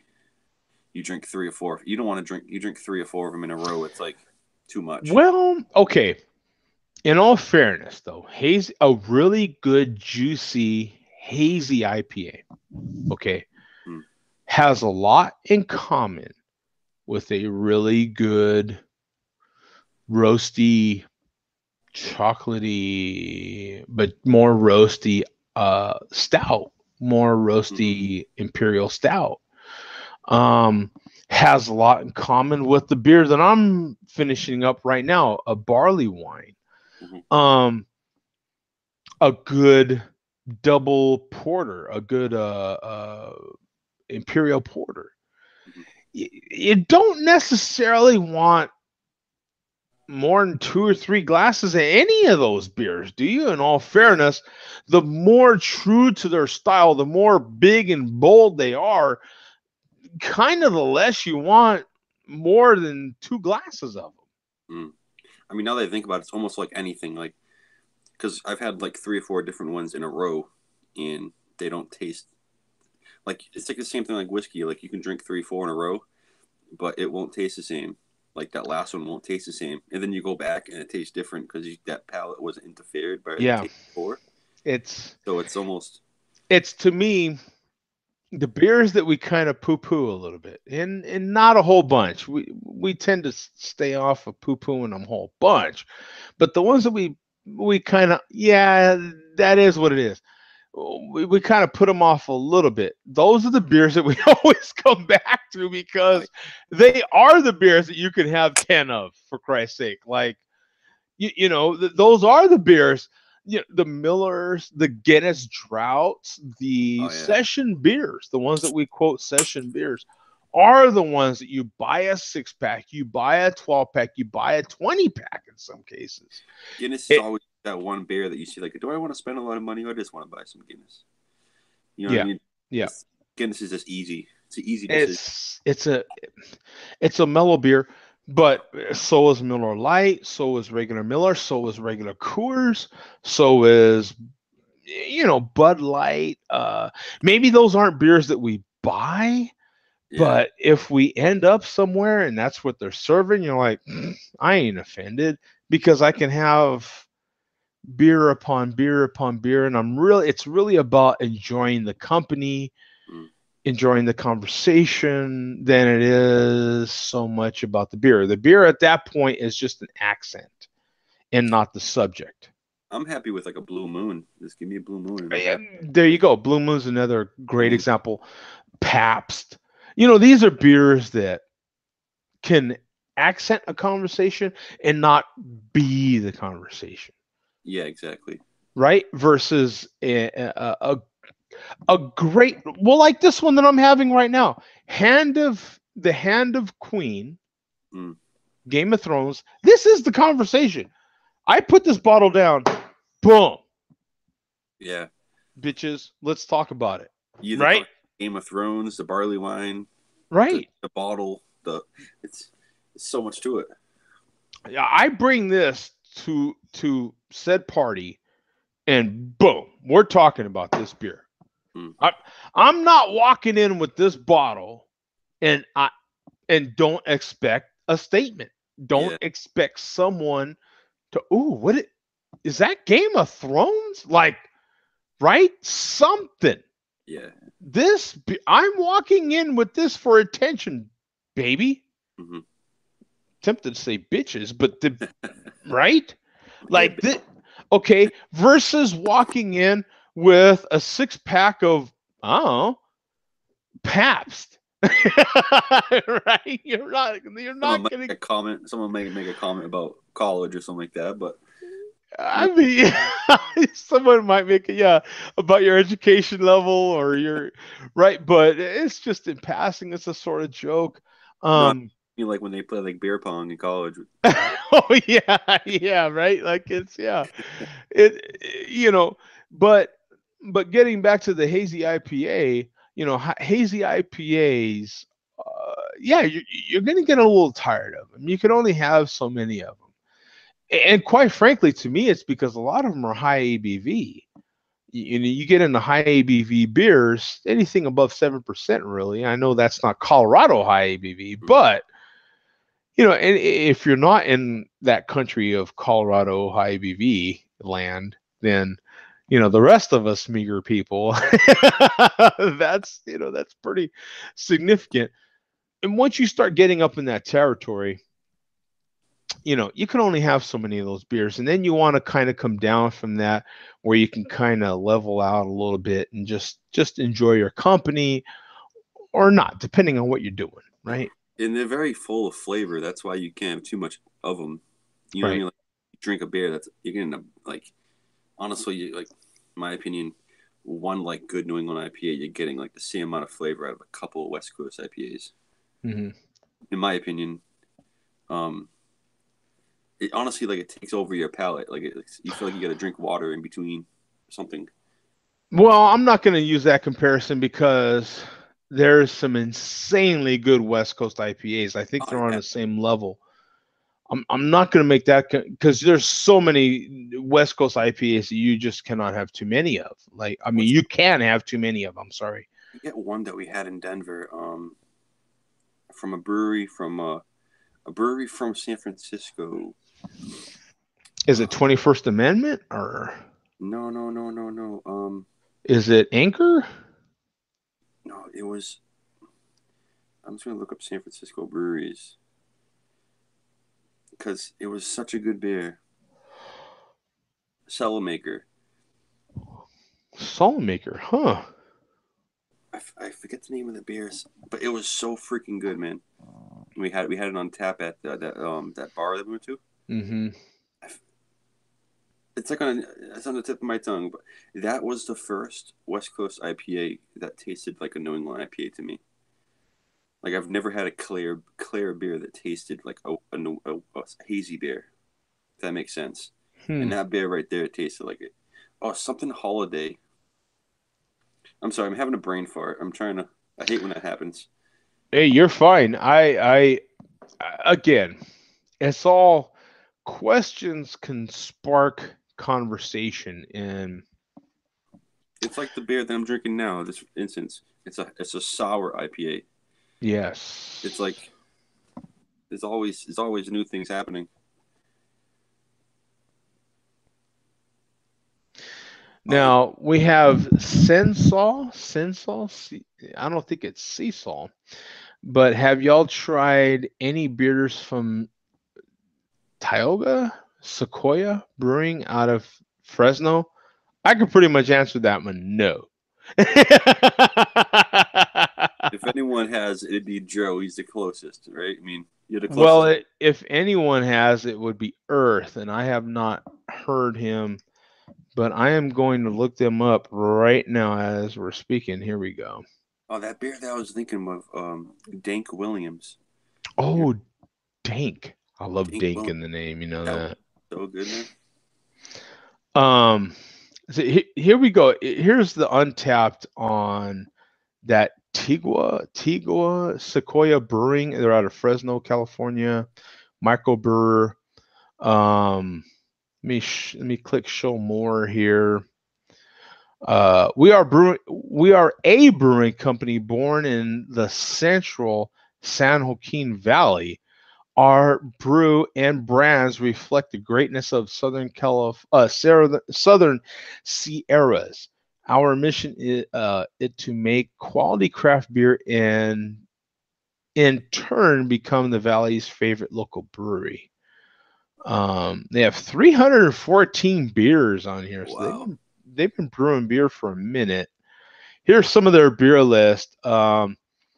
General Sherman IPA, 99 Golden Ale, the DDH, which is, that sounds like a porn, doesn't it?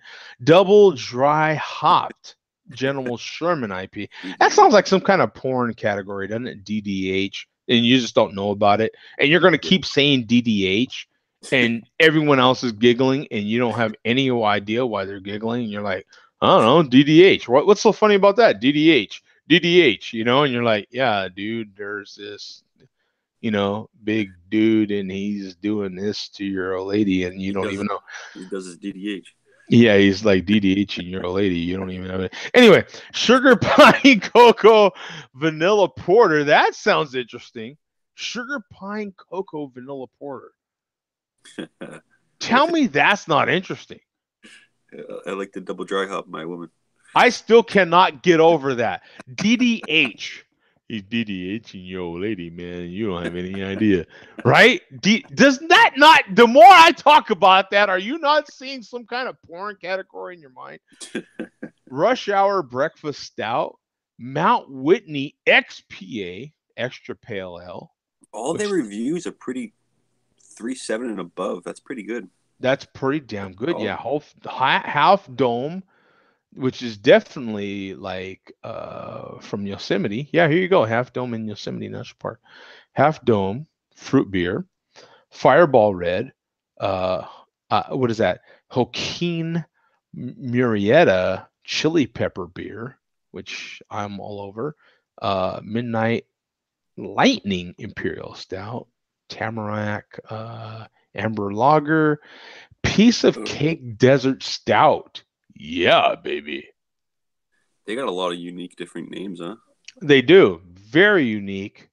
Cucumber Pilsner. Oh, a cucumber Pilsner. How refreshing does that sound? That does sound pretty good. I'm going to read the description on this one. We have taken the phrase cool as a cucumber to the next level.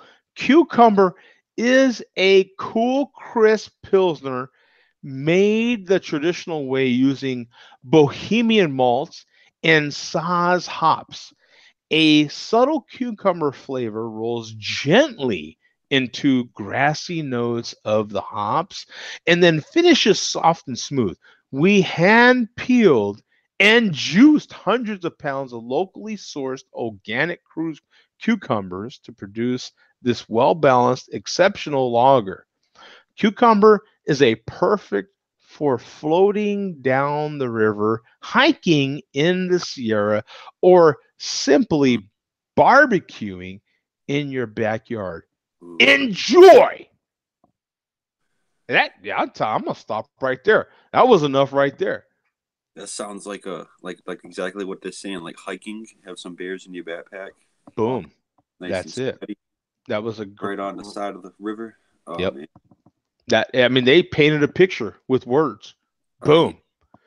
Oh yeah, baby. We painted a picture with the words, baby. I'm just saying.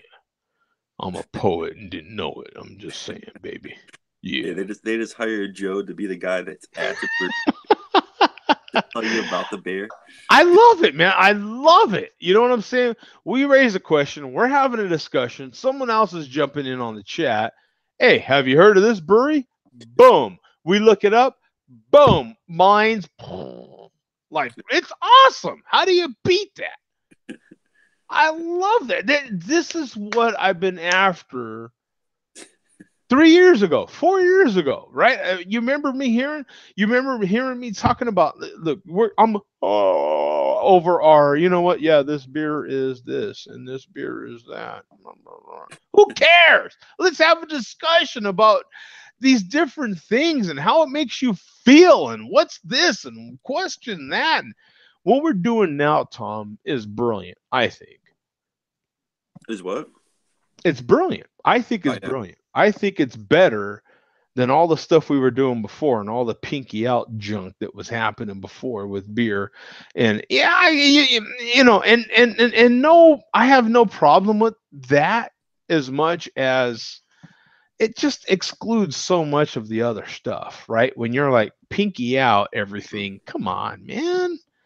You know? It's I think there's definitely more pinky out in the wine world, in my opinion. Yeah. In the wine world is definitely maybe not the spirit world. The spirit world is just no, like, the spirit world's all to me. I feel like the spirit world is all inclusive. Like, you know what? Yeah, we don't give a damn, Jim Beam. We'll tell you the best Jim Beam you can have. Like, yeah, the spirit world is not exclusive. It is inclusive, right? It like brings you in. Like, yeah, we don't give a damn. You know? They'll definitely tell you what not to buy. Like the worst vodka. Like there's some vodkas that are bad. What the heck's the name? But there's one that's made in Massachusetts. It's mostly like people that are like usually like not to say drunks usually drink it, but usually drunks drink it. I gotta recycle again, man. I'm sorry. Whew. Do your thing, man.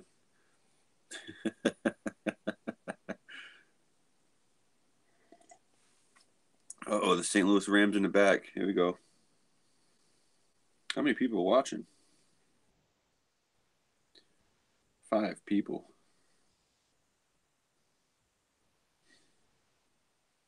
Yeah, that'd be cool, Senso. He'll appreciate that.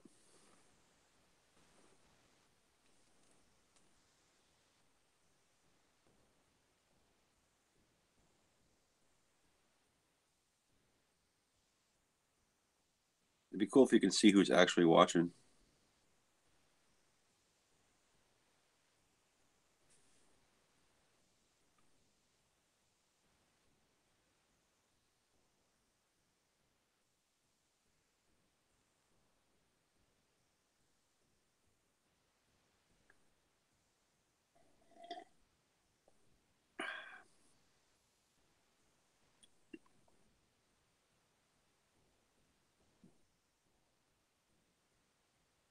Yeah, I'm getting hungry, man.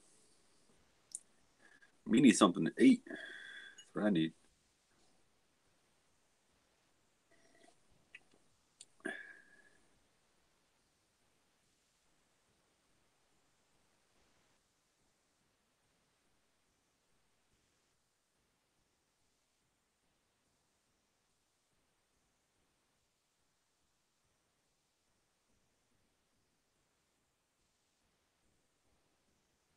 If y'all trying to figure out what I'm drinking the Drongo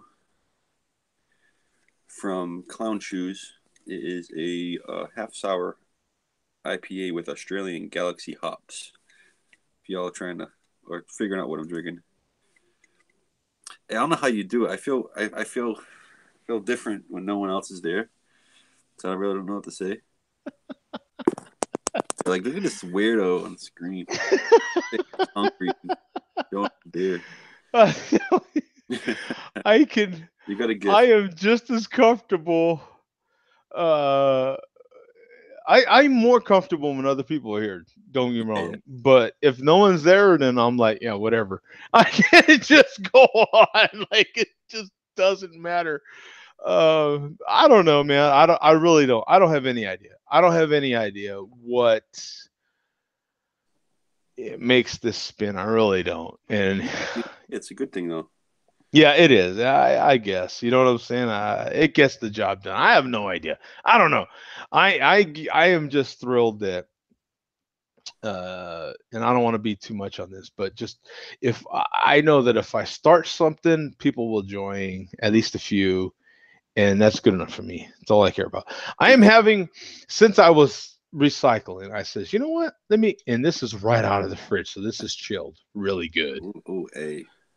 I am having a Stone Chocovesa, and I had this specifically in mind when I bought it. I was thinking of Bum because I think Bum beat me to this canned. So this would be my first canned Stone Chocovesa, which is, for those that don't know, is an imperial stout inspired by. I love that. Inspired is the key word there, my friends, because it's not exactly a Mexican hot chocolate, but it's inspired by Mexican hot chocolate. Now, in the description that's in the green right here, down there, all those words are saying stout brewed with chocolate, coffee, pasilla peppers, vanilla, cinnamon, and nutmeg. And you got to go, yeah, baby, after you say that. And then 8.1 ABV, 12 fluid ounces is this can. And there's a whole crap load of description I am not going to read. But I have reviewed this. I have drank it several times, but I have not had it in can. So to me, this is... It's like having a different beer almost. It is, because it's canned. There's no light getting in here whatsoever. My only problem is that I literally just took it out of the fridge. So it is very cold. I would not put this to my face because it is cold, man. And I don't want to, my delicate face. That's what I'm saying. That's how I figure out if my beer is cold enough. If I put it against my face, yeah. If it stays cold, I know it's cold. But if it goes like warm a little bit, I know it's a little more time in the fridge. Right. Yeah. It's when you drink enough beer. You train yourself almost. When you do get trained on, I was just telling everybody that. I don't know if you saw that part, but I was just, and this is I love, Stone is putting so much information on their beers now. I absolutely love it. There's plenty of information on the bottom. I know you can't see it all, but there's plenty of information on the bottom that's stamped on there about when it was born, where it was born, canned in California. Stone has enough breweries now across the world where they have to be specific about certain stuff. Oh, yeah. On the back, it says 2018 edition, so for sure this was a 2018 version of this beer. I'm going to crack it open, see what we get out of a 2018 version of can. No smoke, but yeah, what are you going to do? You can't have everything. That's the problem with canned beers. They're cool in so many ways, except for one. They don't make good smoke. Yeah. Canned beers don't make good smoke. But build it it's like bottles have like that gap of space, a little gap that has all smoke. Wait. Here we go, man. Look at that, though. Look at that. That is hands above the table beer porn, my friends. Because look at that. Pitch blackness, baby. This is a big black one, is all I'm gonna say. Your mind can go where it wants to with that. And that ain't up to me. I'm just putting the stuff in your mind to let you go that way if you want. You know what I'm saying? But where you go with that, it's up to you. It's a big black one with a nice tan head. That's the description I am giving. Where you go with that is up to you. That is in your mind where you went with that, because I'm talking about this beer in this glass. Technically, okay? You're not lying. It is not a lie. It's a fact. It's a big, tall, black one, baby, with a with a nice 2-finger brown head. Is what I'm saying, and that's exactly what it is. All right. So wherever you went in your mind is your problem. That's issues you have to deal with in your mind with your psychologist, man. That's all I'm saying. Imagine that going to your psychologist, man. He was saying something was big and black. My mind is gone. In my mind, it's all about this Chocovesa from Stone Brewing, right? That is my story, and I'm sticking to it. So that's what's up. Lots of chili pepper, of course. Imagine doing that. You have a psychologist and you go in and bring a beer with you, drinking a couple beers with your psychologist. Imagine that. That'd be Oh, what's the show I just saw on a psychologist? Okay, wait a minute. Oh my God, I just saw a movie or a show, and the psychologist literally started smoking weed while the guy's talking to him. And he's like, yo, don't worry about it. This helps me think. I'm like, can you imagine awesome if you're like in this sort of mode where you're breaking down and so you feel you need the help of a psychiatrist and you go to see said psychiatrist and he's like, yo,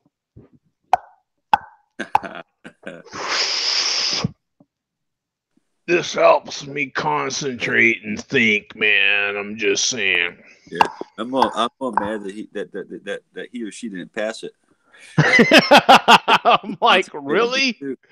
Are you serious?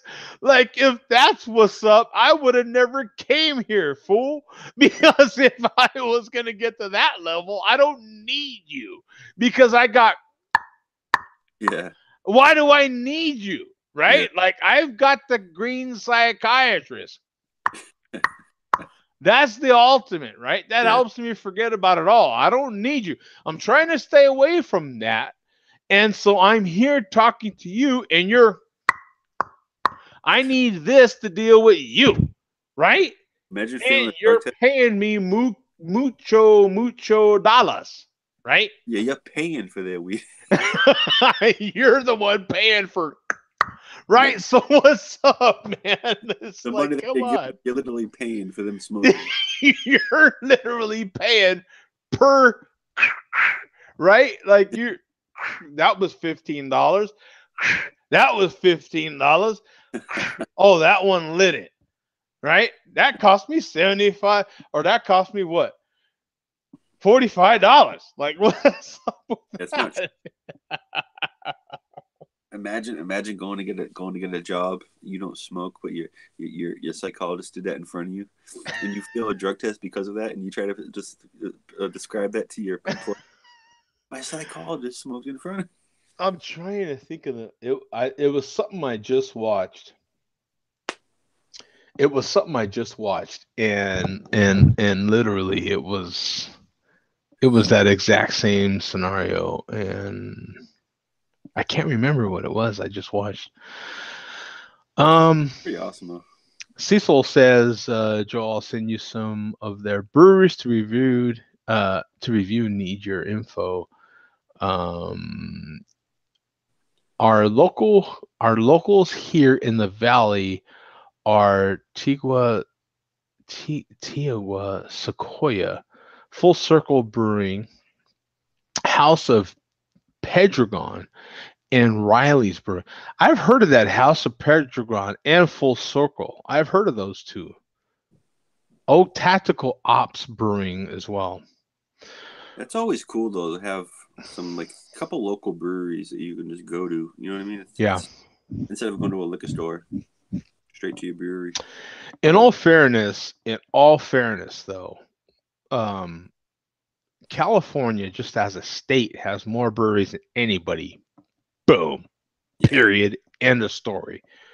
Yeah. So California as a state, I know we talk about Colorado a lot here on this show, and sometimes we can mention Portland as a brewing city as well, but we definitely talk about Colorado a lot.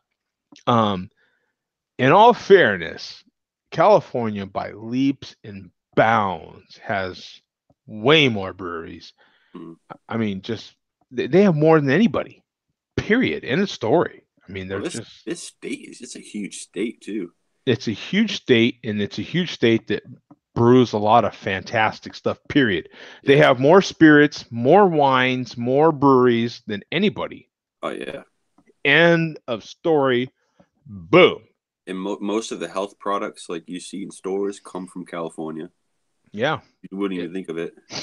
It's you look at like a lot of like health, like proteins and all this other stuff, you'll notice California. Mm-hmm. Yeah. There's no question about it. We have we have Myrag's music. What's up, guys? I swear to God, I've been listening to your music every day since it's 4 tracks, but I've listened to those same 4 songs since we talked. Quite a bit. I've listened to them, and I would expect. Oh, Mock, right? Mock. What's his name?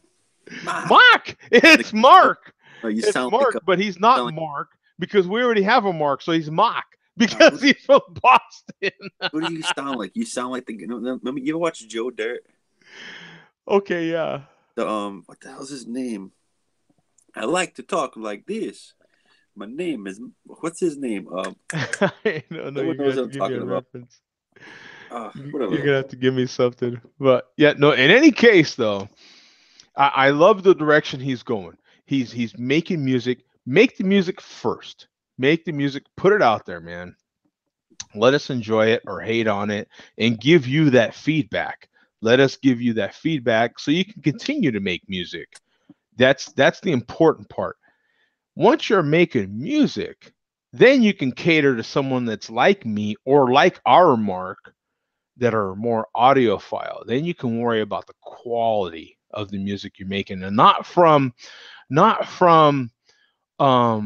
the quality to suit my taste. I mean from the quality of the instrument sort of level, the quality of the level of the style that you're making. The clarity of things, the purity of that hip hop style of music you're making. That's what I'm talking about. Now, it's not the music you're making isn't audiophile quality music. That's fine. It's still decent quality.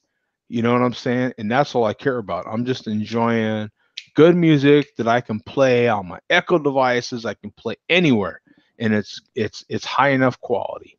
You know what I'm saying? And that's that right now where you're at. It's all you need to worry about. I think it's good. I've listened to it. I've played it for other people just in a few days. How many days has it been, Tom? Oh well, it was Sunday. It was Sunday. It's only literally been 5 days, Mm-hmm. 6 days, maybe, including today. If I you was include gonna look it up. I just forgot his name. it's Mirag, right? yeah, Murex. I mean, that's literally his name. You'll find it on iTunes. Of course, I'm an Apple guy, so I'm gonna look for it on iTunes. Hey, Mir, you might like I have a buddy that also raps. He's out of Fairhaven. He's Heezy Hacks on SoundCloud. He's really good. His older stuff used to be better, but he's really good if you want to see. So he says, Miregs, that is music. Yeah, I'm sorry. Yeah, the last one, All Star, is the best quality, but the other two are okayish. Yeah, absolutely, man. It's pronounced Maregs. Maregs. Where'd you get that name from? It's in the chat. No, like himself. Like, Oh. Yeah. What yeah. made him want to call himself? Where's he get? Yeah. Did he have rags in his room and he said, "Those are my rags"? Or... yeah, it might be. A lot of times it's that simple, or it might have to do with something from his family, or you know what I'm saying. It is a great question. Yeah. Yeah. My last name is Maraglia. Oh, I see what you're saying. Maraglia. So he's Italian or Greek or something.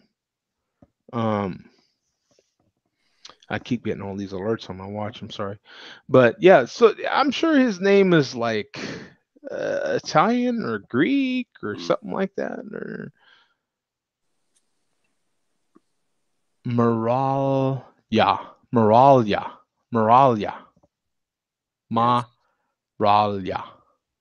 Italian. Yeah, right on. So I have found out. Okay, now we know.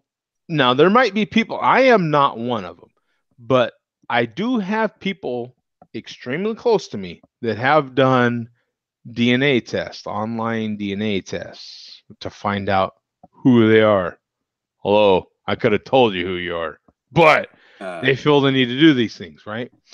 And So I thought I was a quarter Italian. Well, I'll be damned if the people that we thought on other sides of the family were a certain percentage of what they are.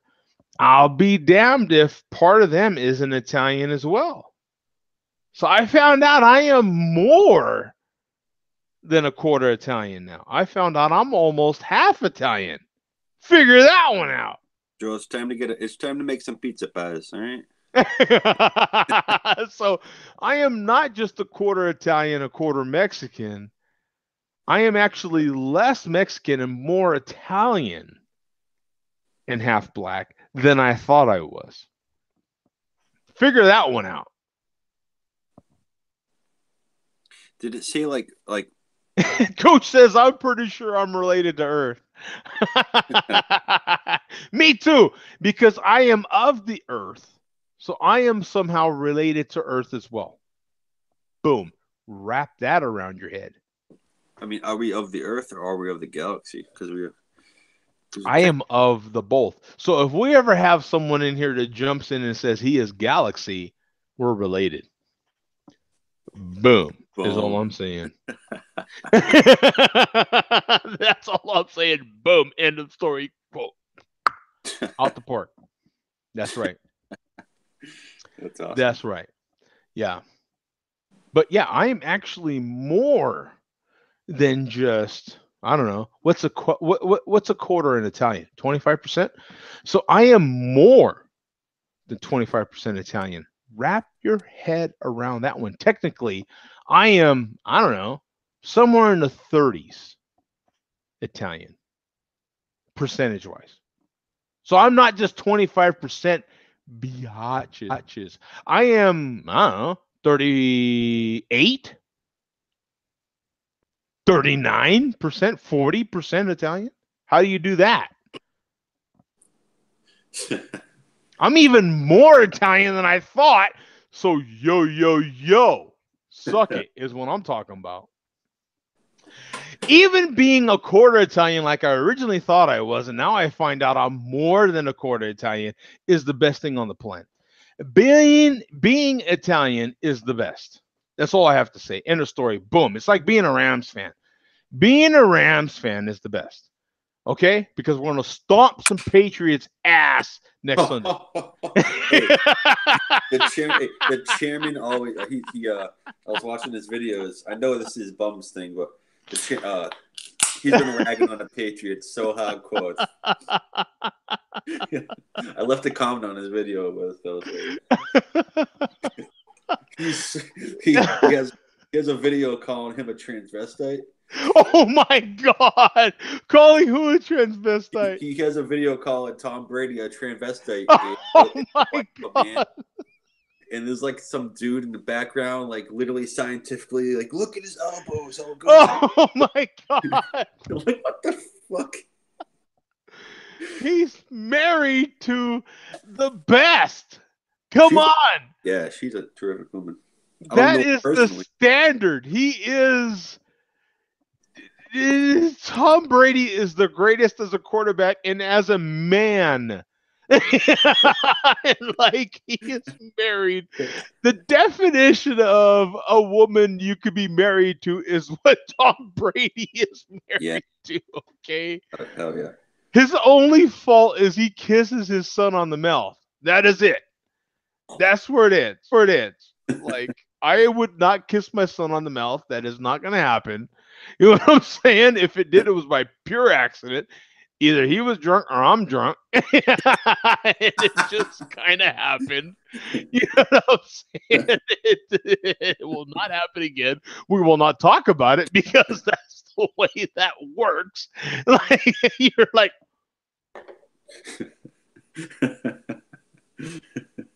it's this huge moment of silence, and you're like, even just drunk, you're like,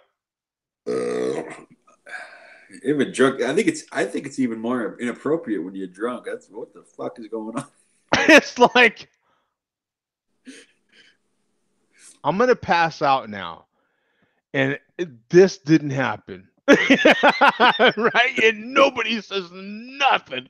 Even I could just figure like, I mean, there's a lot worse things you could do to your kid. I mean, yeah. I don't know. But I'm just saying that's the only fault, in my opinion. That's it.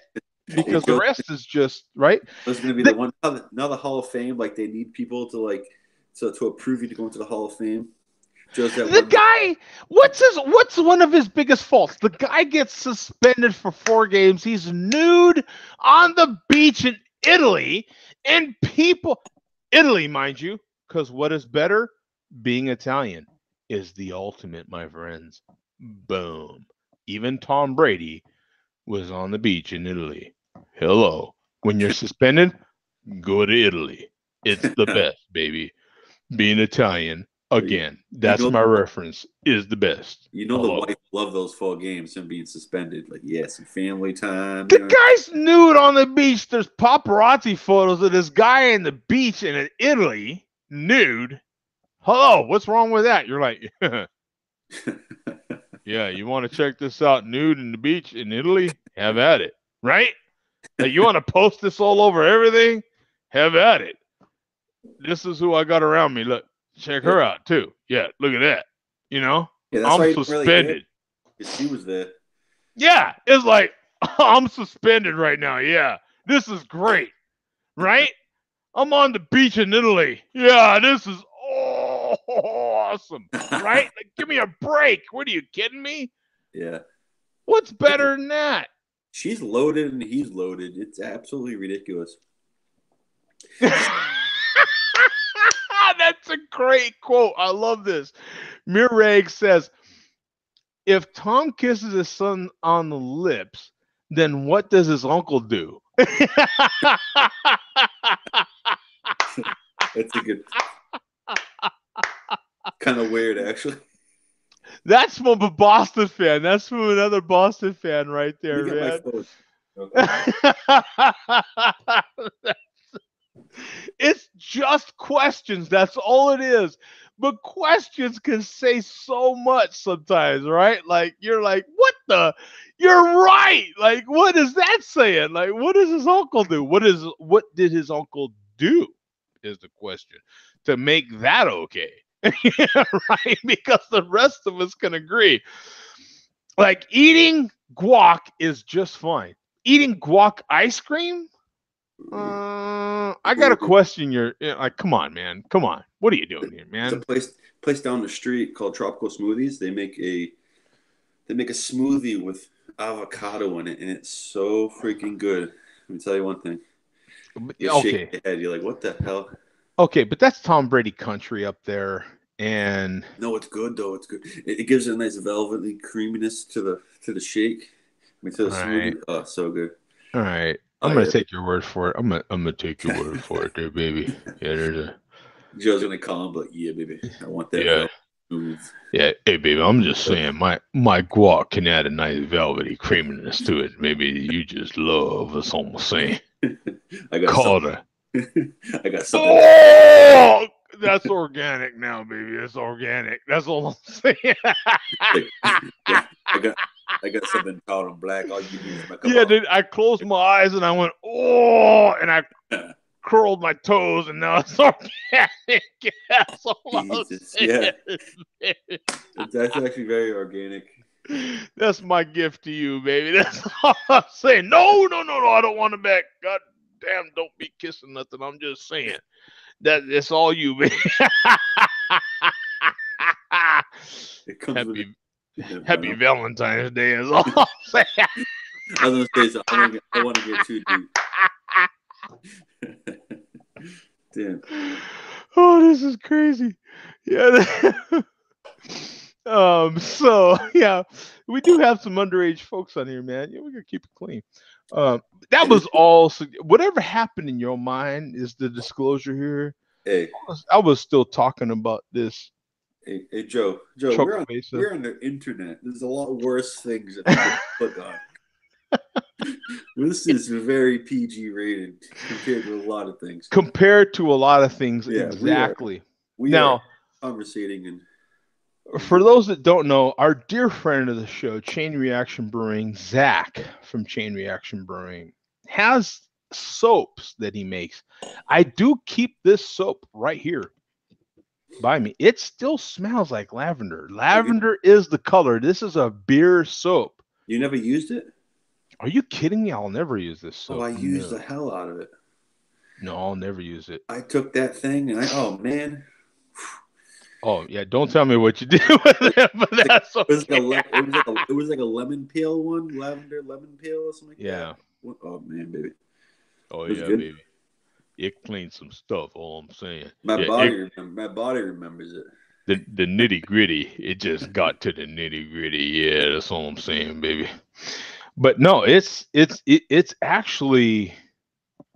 It's a legit soap. Like the website that's right on here is twravensoap.com. So if you wanted to order some beer soap from a friend of the show's brewery, is right here. Chain Reaction Brewing Company, twravensoap.com. And lavender is the color, is the one that I have right here.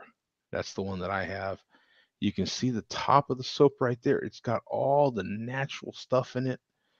It's I'll even open it this time. I don't even open the box. Oh, is this your first time opening it? It is actually. It's a very rusticy looky. Look at that. That is the actual soap. It's got a picture of the Rockies on there, some birds stamped on there. It's pretty cool. I mean, oh my God. Tom knows how long I've had this soap and it still smells extremely fragrant. It's why I keep it right here. I keep it right here underneath my iMac. And that's the type of soap that if someone else is in the house, you keep it for yourself, put it aside, and then you wash with it. Because that type of soap you'll probably get 25 washes out of that. You know what I mean?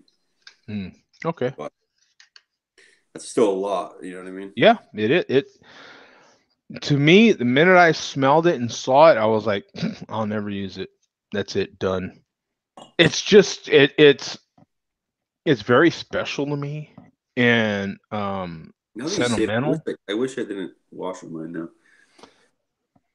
I mean, I should have kept. I should in as a good friend, I should order another one or two, and then use those. But since this was my only one, I just saved it, But the ingredients says may contain olive oil. I love the way it lists all the ingredients so you know what actually is in the soap. And then chainreactionbrewingcompany.com is, I assume, where you could order some more if you wanted to. So either way, you can order some. And then it has the logo that is on the soap right here on the side of the box. So, and I literally always have it right here below the screen, right? It's just out of picture, but it's always right there. So that is a beer-inspired fragrance right there. It is. Hey Joe, have you ever watched Barstool Sports? No. What is that? It's like out of like New England. It's like a sport like they have a lot of like stuff on like Facebook and stuff. They talk about sports a lot. But there's one thing, I forget the guy's name, but he does it's called One Bite, and they have a One Bite app for pizza. So like he'll go to like all places in New York. He's done like 400 or 500 every day he does a pizza review. And like he'll go to a place, come outside with the pizza, cheese pizza, and do a review and give like a 0 to 10 rating. And he's just like one of those characters that are freaking awesome that you just want to keep watching. He's if you ever check him out, he's pretty awesome. And what was his name again? The name of it's Barstool Sports, but it's One Bite. Okay. You can watch it like on YouTube, right? Yeah, One Bite Barstool Sports. Maybe I have. I've watched a lot of pizza reviews. But like he goes literally everywhere, but he does mostly out of New York. Yeah. Like, they have an app though. You can do the One Bite app, and like you can see where he's been and stuff and how he's rated. I always watch it and I get hungry for pizza. It pisses me off. But I love it. It's just like one of those things. I tell you, I still want to go to Boston and watch a ball game. That is still Yeah. I still want to go to Boston and watch a baseball game. That is one of the things I want to do. I'd be down to do that with you if you ever came down here or up here. Yeah, I definitely. That is Boston. Boston's You have cool. the big green wall, right? The big green monster, monster. and Chicago. So those are two places where if the Dodgers play, I am definitely looking. You know what I'm saying? Last year wasn't so much, but this year coming up, that the possibilities of me going to a few places are pretty high. But yeah, if I I've talked to Bum a few times about going to his area. I was trying to make that happen last year and it just didn't quite work out. This is Barstool Sports for those that don't know. I'm pretty sure I've seen some of these videos at some point because that does ring a bell. They have I think it's called One Bite. Let me see. Yeah, here's the One Bite right here. They even have a link to it. One Bite Pizza Reviews. Yeah, he just does a shit ton of reviews. Like people come on and stuff, and it's pretty cool.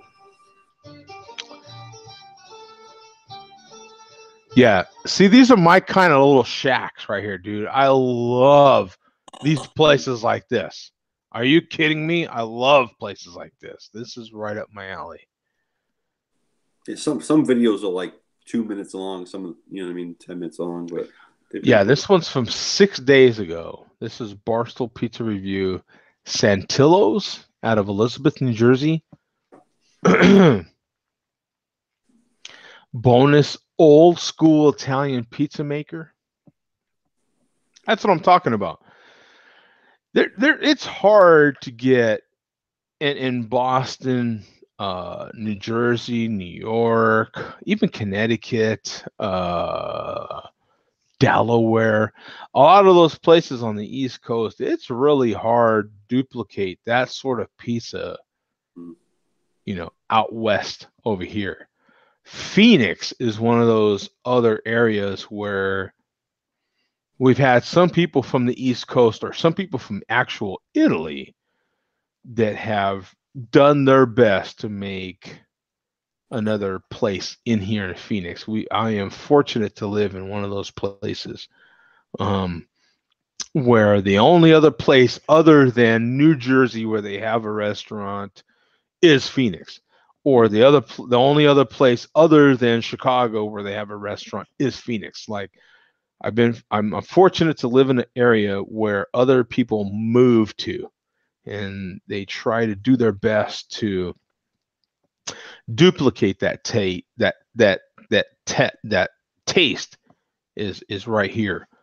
In some cases they try to do it in LA. As well, but Phoenix is definitely another one of those locations.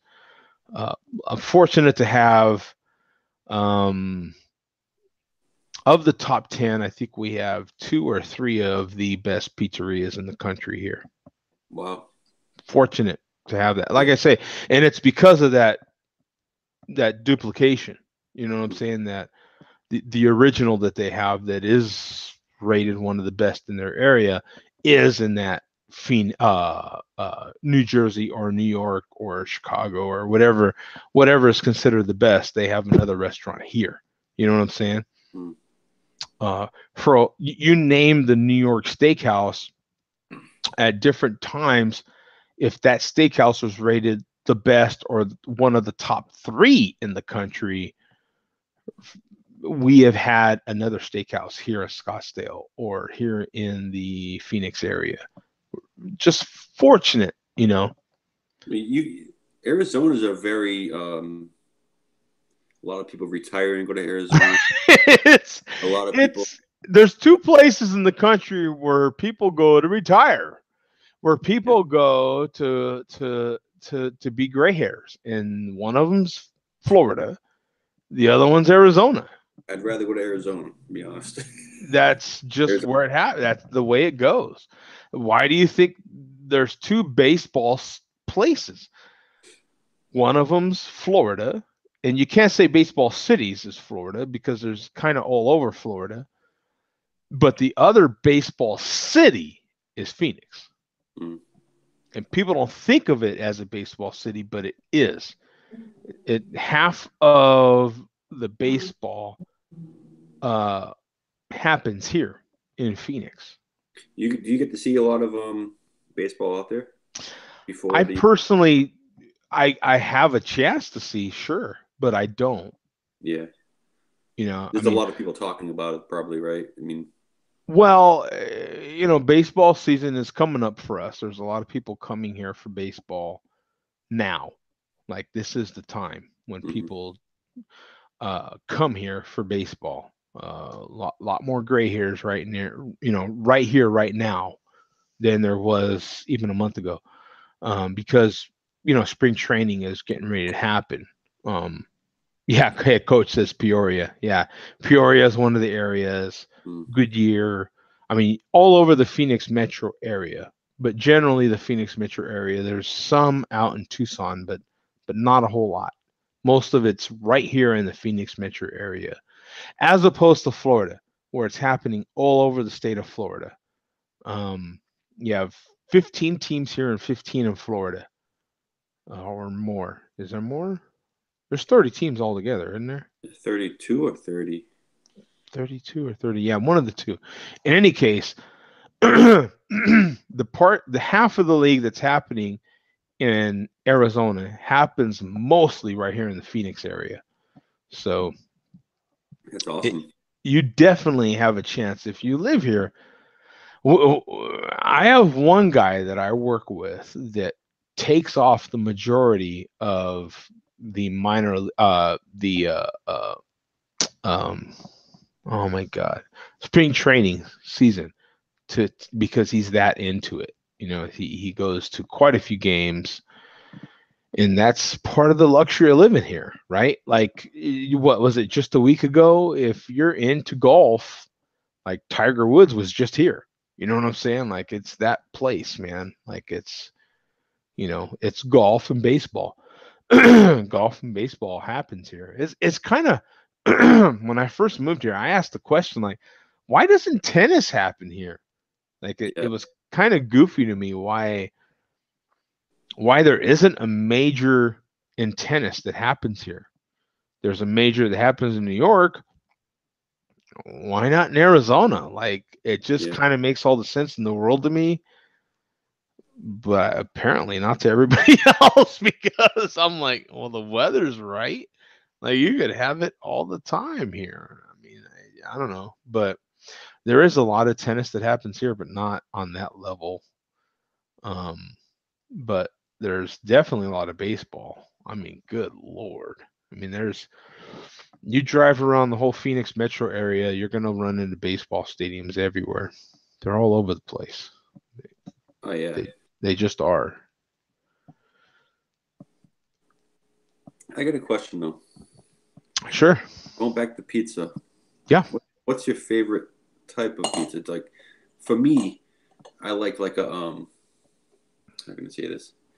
I like a thin, like almost like a bar pizza, like a thin, crisp pizza with a nice chew, but nice cheese, decent tangy sauce. That's my jam. The deep dish comes in handy every once in a while, though. The nice deep dish can be in use. But I like a nice, easy, crispy, thin pizza. Okay, I'm gonna go to Google immediately as soon as you ask that question, because in order for me to tell you what my favorite style is, I have to show you what are favorite styles. What are the different styles of pizza? So right off the bat in Google, I asked for pizza styles. Okay, what are the different styles of pizza? 7 different types of pizza from around the world. Margarita. A lot of people don't realize it, but margarita, #1 style. Calzone, another style. Stromboli, another style. Marinara, another style. Neapolitan, another style. Deep dish, another style. Okay. I have to go down that list in order to tell you what my favorite style is. And that is you ask me my favorite style of ice cream, my favorite type of ice cream. It is the style that is judged by all ice cream judges. It's vanilla. I love vanilla ice cream. That is my favorite style. It is the style, it is the flavor of ice cream that is judged. Everyone will judge you by your vanilla. And then after that, all the other flavors get judged, right? But it's vanilla. To me, if you don't even option a margarita pizza, that says everything to me about your pizza, right? It's margarita pizza is the basic of pizza. Other than you can get a cheese pizza from a place, but a margarita is the absolute. That is what pizza is judged by, right? Like so to me, that's my favorite. So like how do you like your? Maybe a different question. In a different way. How do you if I go to a place and they don't have a margarita and all they have is cheese, I'm gonna get cheese. Like, how do you like it prepared? Like, do you like your pizza crispy? Do you like your pizza like with a nice like a flop? Do you like it? I like mine like a margarita, like a real margarita pizza is not too thick, right? It's nice and kind of thin-ish, but I like it to have a cracker crust on the bottom. It needs to have that crust on the bottom. You need to be able to crunch it. So when I get that crunch, I feel good, right? I feel good. If it has a little texture, okay, fine, but it better have that crunch, right? With that fresh mozzarella. Yes. Yeah, baby. The mozzarella, baby. That's what I'm saying. Right? But that's what I'm after. Now, just like a burger, you're like, okay, just like a taco, okay, there's different levels of these things you can do, right? So by the time I get down to ordering a Pizza Hut or a Domino's, it's just like a Taco Bell or McDonald's. Like look, Taco Bell's in business for a reason, and it's not because they have the best damn tacos you've ever had, right? It's because they have the most convenient tacos you've ever had.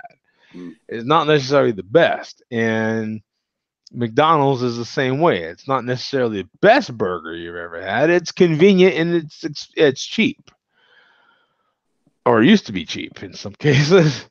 And but 2 a.m. So if you're had a couple of beers in you know what I mean? I mean, it's all relevant, right? You're like, come on, man, just give me a damn burger. Let me have something that's meat-ish. Yeah. Right? You're like, come on. So, there is that factor as well, right? So if I'm ordering a Domino's, if I'm to the point where I'm ordering a Domino's, I'm not going to expect like the best ingredients ever and that nice crisp crunch and all these sort of things.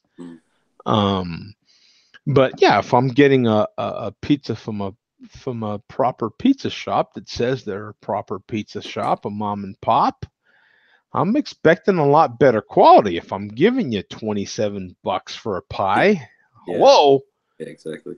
You better wow the hell out of me, right? You better tickle the taint, is what I'm saying. I mean, I'm just going to call back and tell you guys you are tickling my taint. Is that in the descriptor of this pie? I'm just saying, right? Like, that's what's up. And when it does at least broach it with one finger, you're like, okay, all right, I'll order you again. That's all I'm saying, right? Like, it's. Have you had Sicilian style? Oh yeah, I'm not a huge Sicilian fan. I'm not necessarily real big on the thick pizza. Oh, I love it. I love For me personally, I like If it. you get Sicilian, you have to get the quarter slice.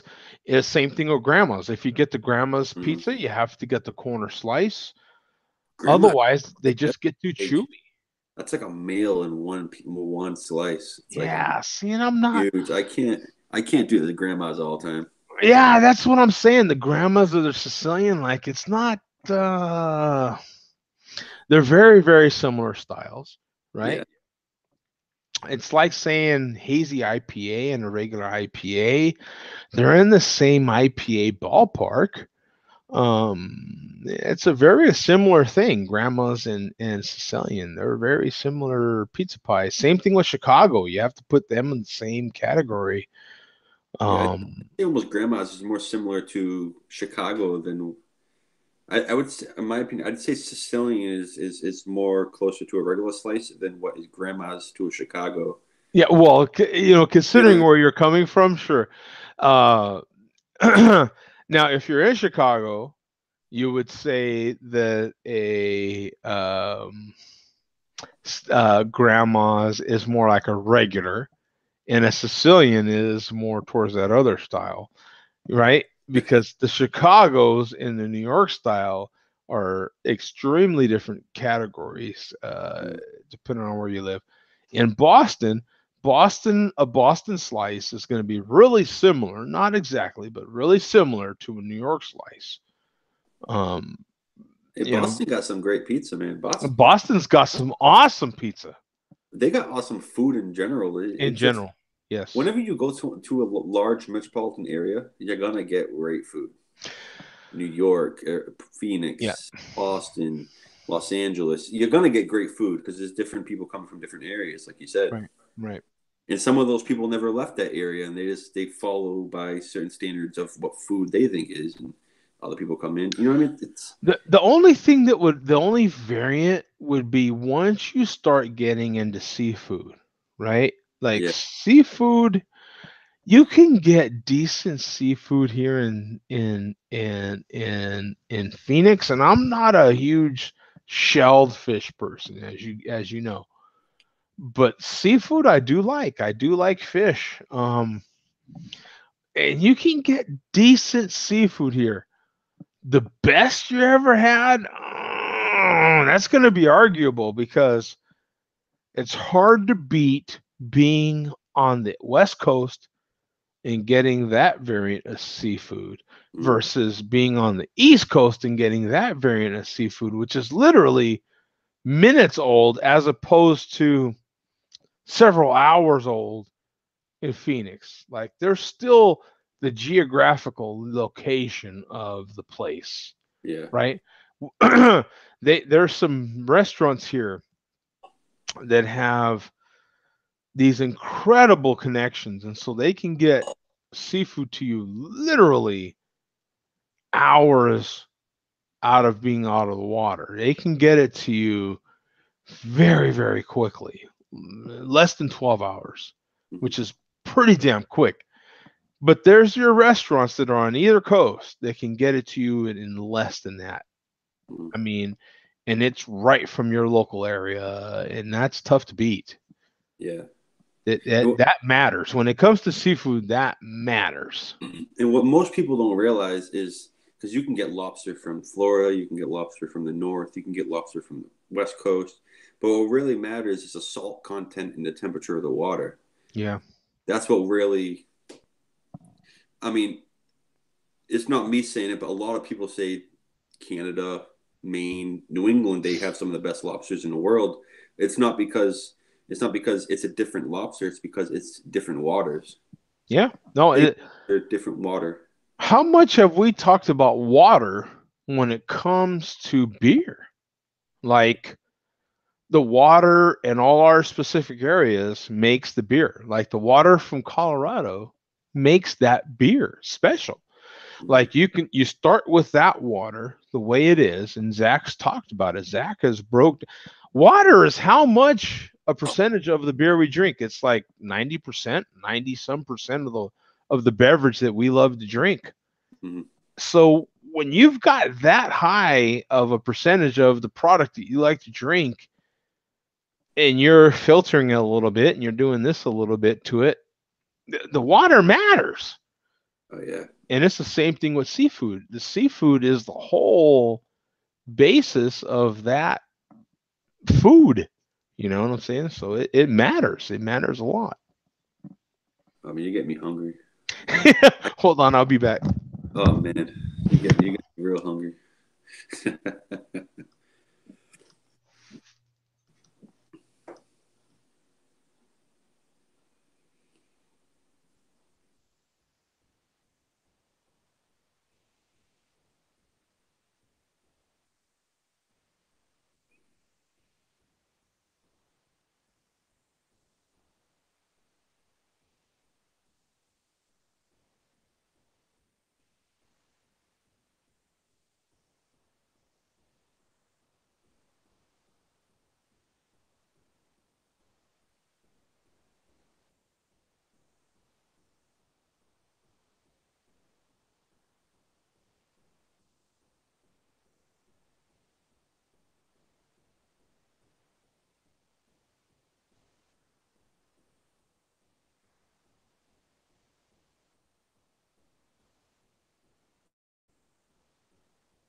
Okay, so if and we're going to end this pretty soon, so but there will be a show tomorrow.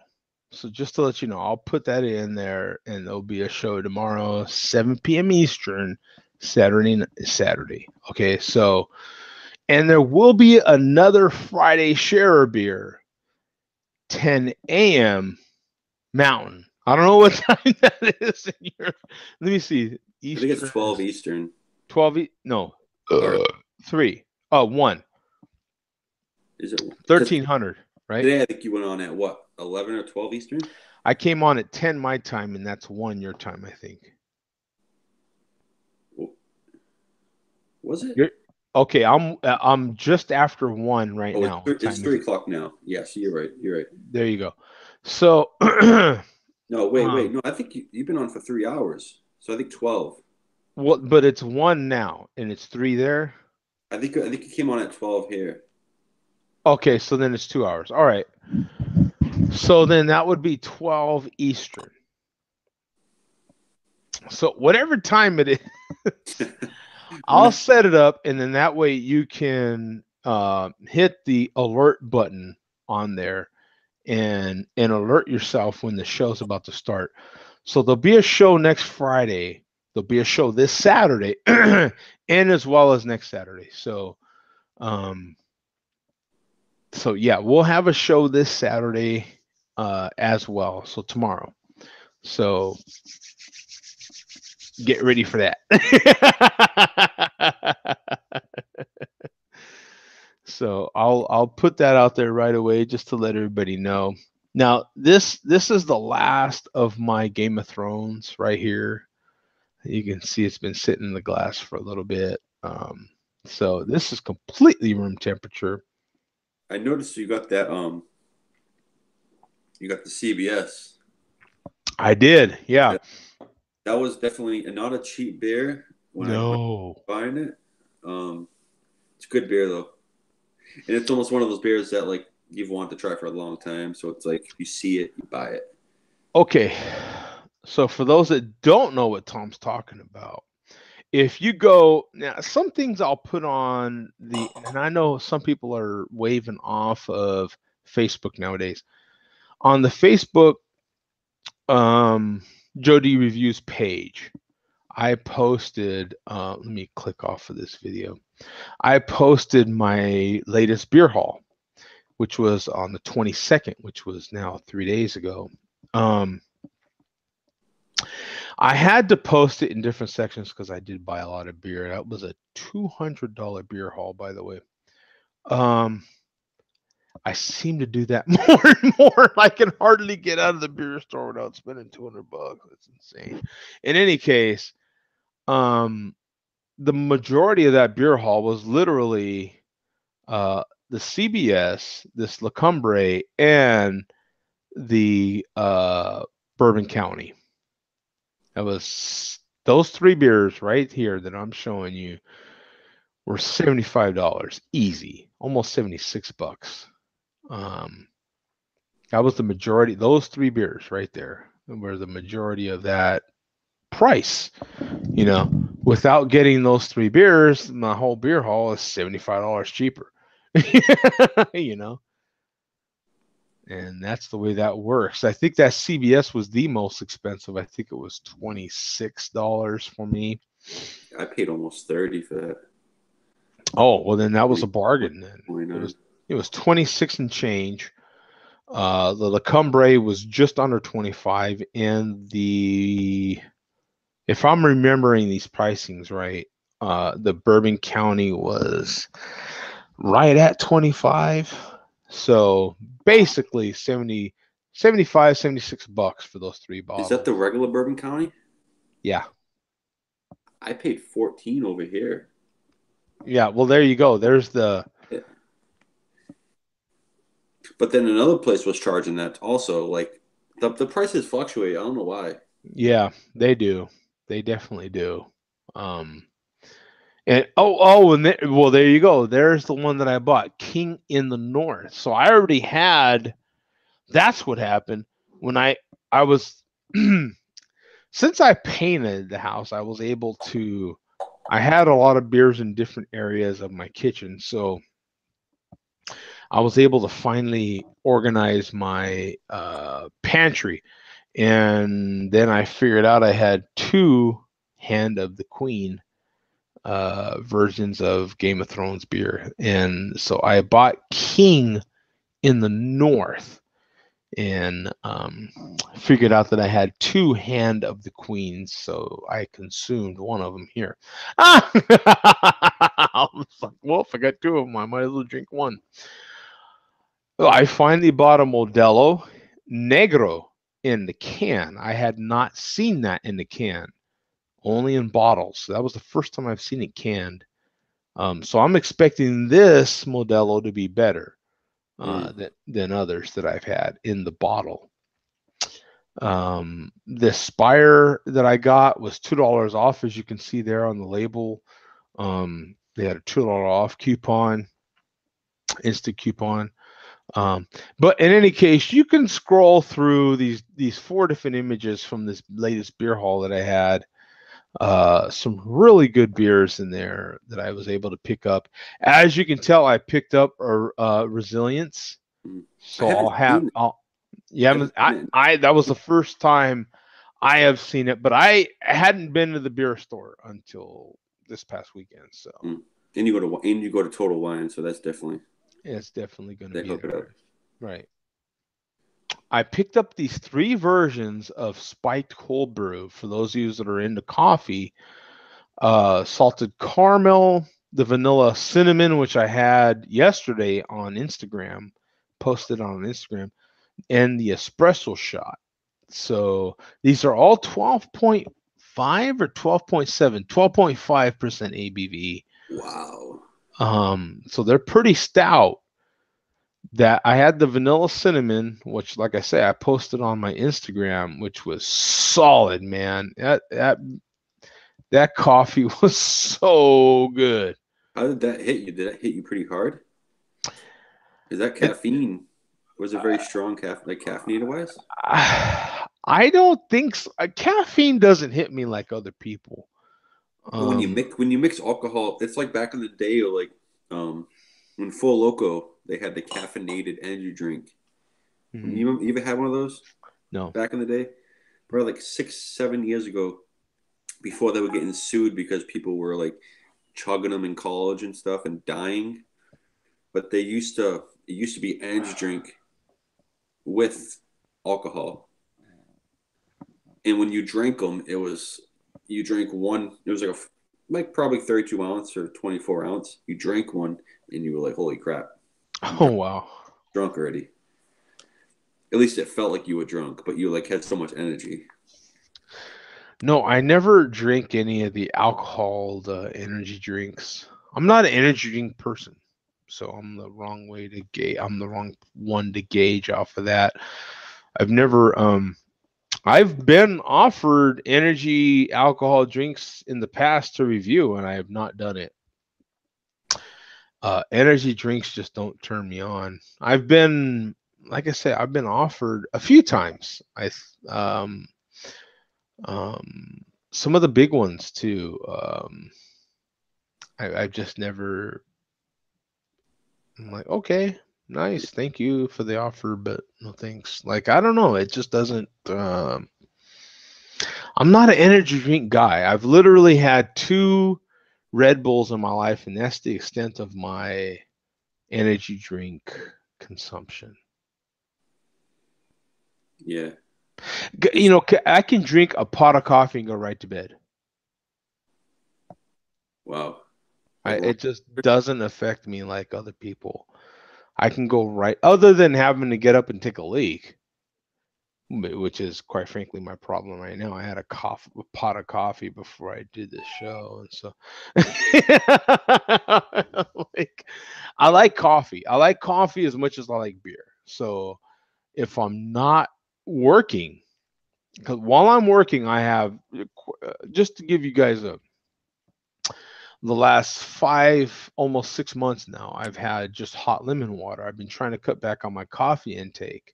So I have hot lemon water instead of coffee. But when I'm off, I will drink coffee like it's going out of style.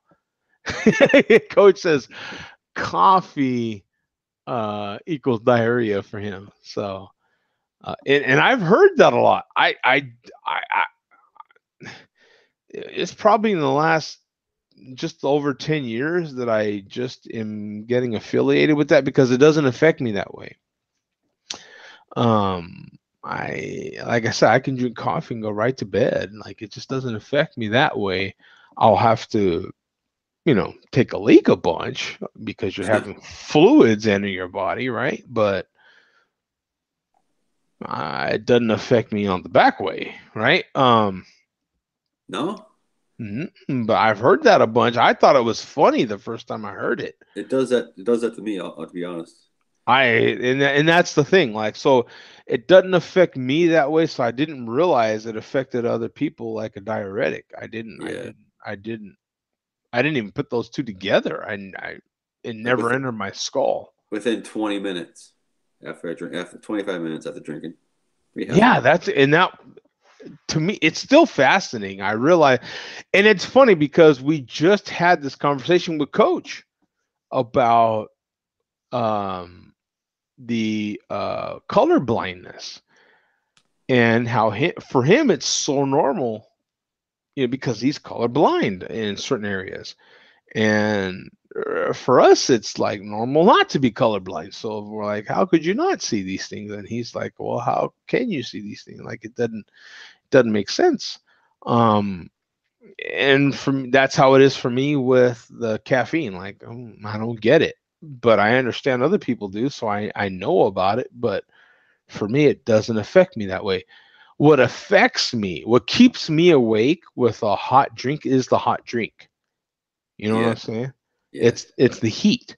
And so I switched to having hot lemon water, because when I start getting like sleepy, then having another sip of that hot liquid, boo, some bitch. That's hot, right? Yeah. And so that's what wakes me up. Well, like, it's like they say, well, I mean, it's kind of like vice versa, because like they say warm milk can like release melatonin before you go to bed. So like, you warm up some warm milk on the oven, on the stove, drink that with maybe a little bit of sugar or something like that. Get it sweet. Drink that before bed. It's supposed to release melatonin and help you fall asleep. Everyone has their own thing, I guess, right? Whatever helps you, do you.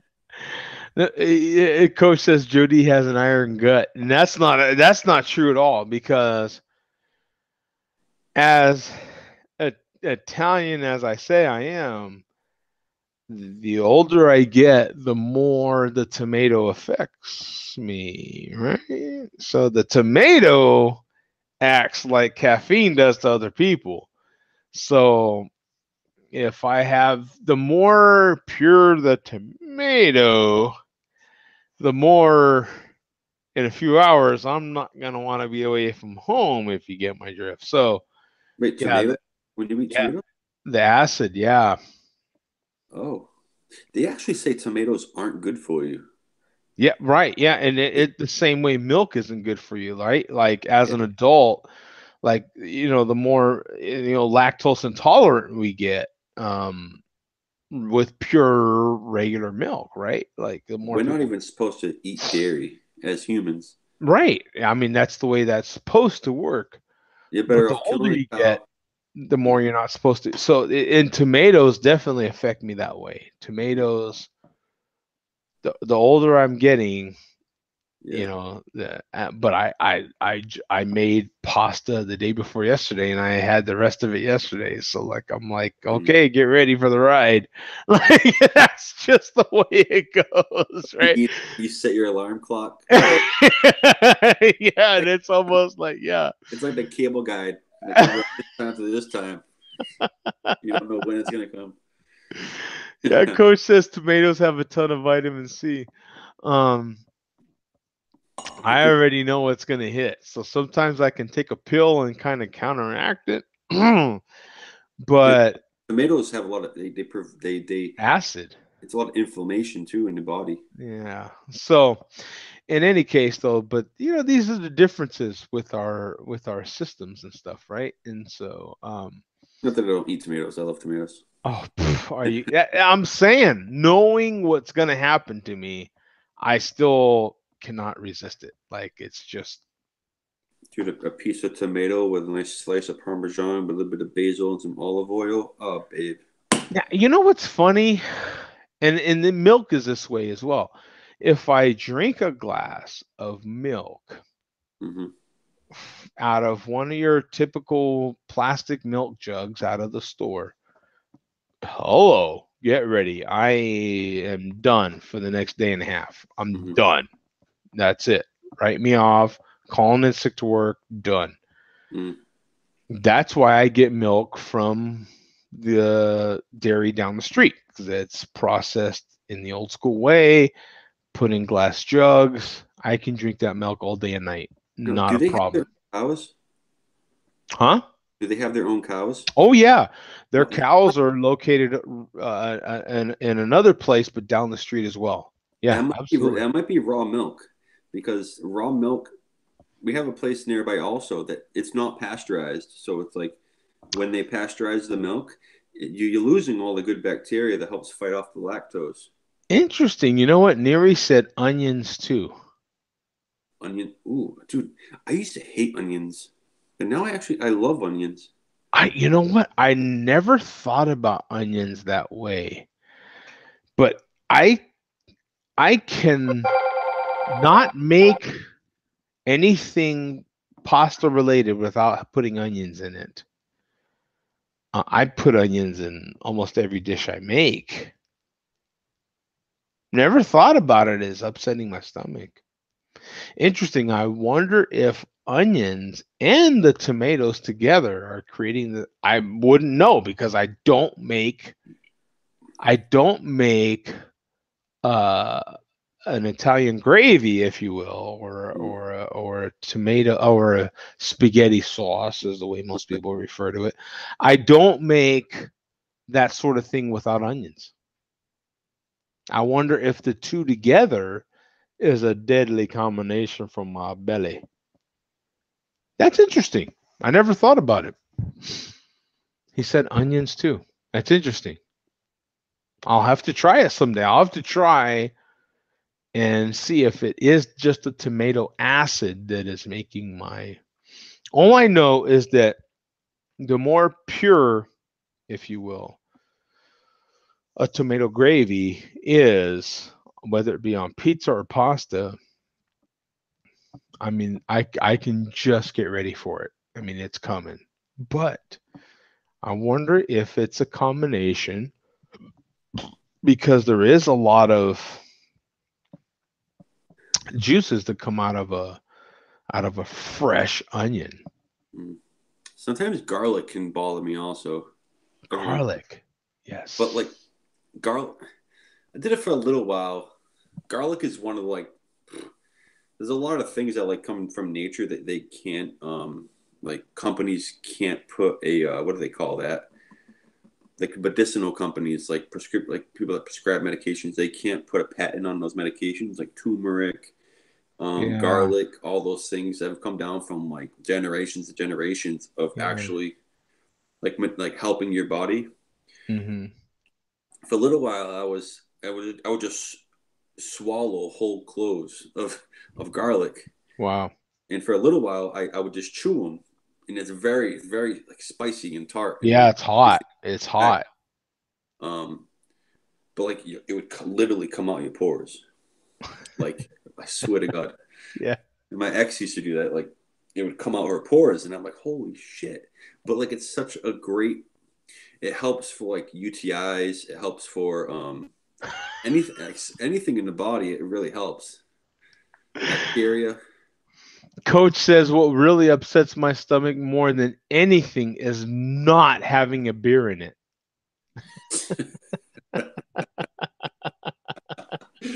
He's at work and his stomach's like, what the hell, man?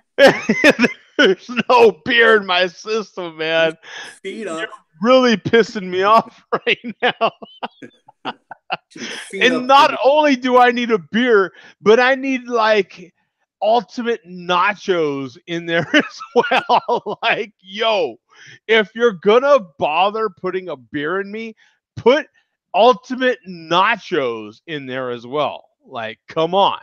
I got a question. Do you like the sauce? You know how like you going through the nachos or you get those crisps?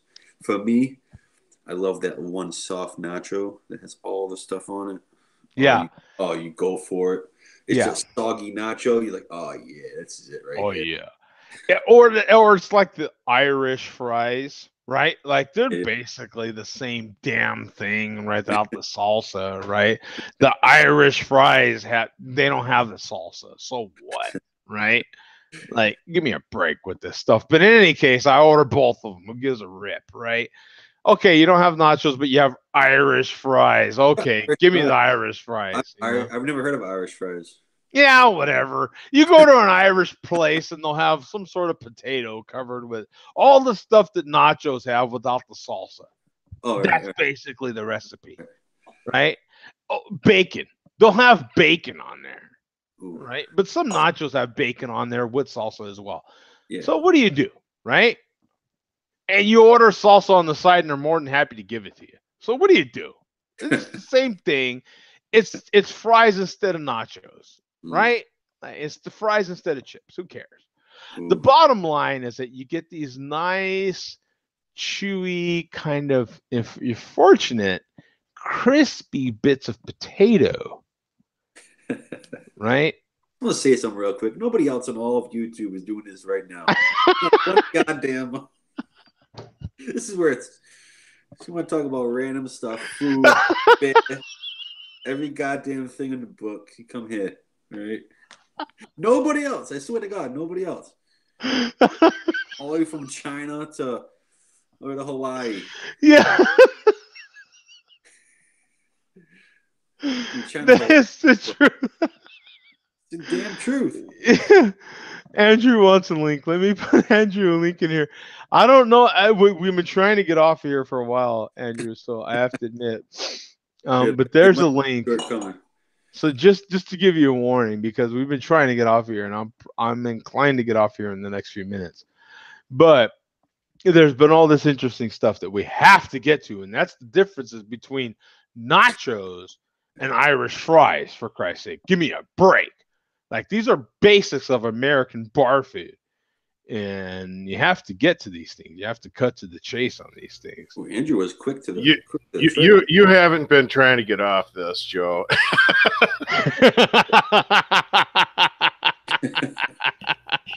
We just the conversations is going so fluent. It's just one after another. Yeah, Andrew knows the deal. He's calling the bluff. He's like, "You're not trying to get out of here, dude. Come on." Yeah, it's like bullshit, man. I mean, I'm up here in Minnesota and I can smell it. He's like, you're farting in Phoenix and I can smell it in Minnesota. Give me a break. Yeah. You know? How is Minnesota? They're like weather. Colder than a well digger's ass right now. You know, I'm curious, okay, because the analogy of a well digger's ass being so cold, I don't know. I picture a well digger's ass being pretty damn hot, if you ask me. And sweaty also. I mean, And sweaty and kind of nasty, really. Yeah. Like I It's picture co- that it- analogy it's really cold. working in like Atlanta. Like to me, Atlanta like a sweaty swamp ass sort of environment. Like No, Minnesota right now is far from swamp ass. okay, but I'm just saying, right? Like, yeah, you know, you're not going rim diving in a place. No, you know? no, but see, it's colder than a well digger's ass. Okay, well that ain't Keyword very- colder. I see what you're saying. The first word in the analogy, colder than a well digger's ass. The first word. Come on, it's the first word. Yeah, yeah. The last time I remember it being this damn cold was last year, and then another time when The year before that.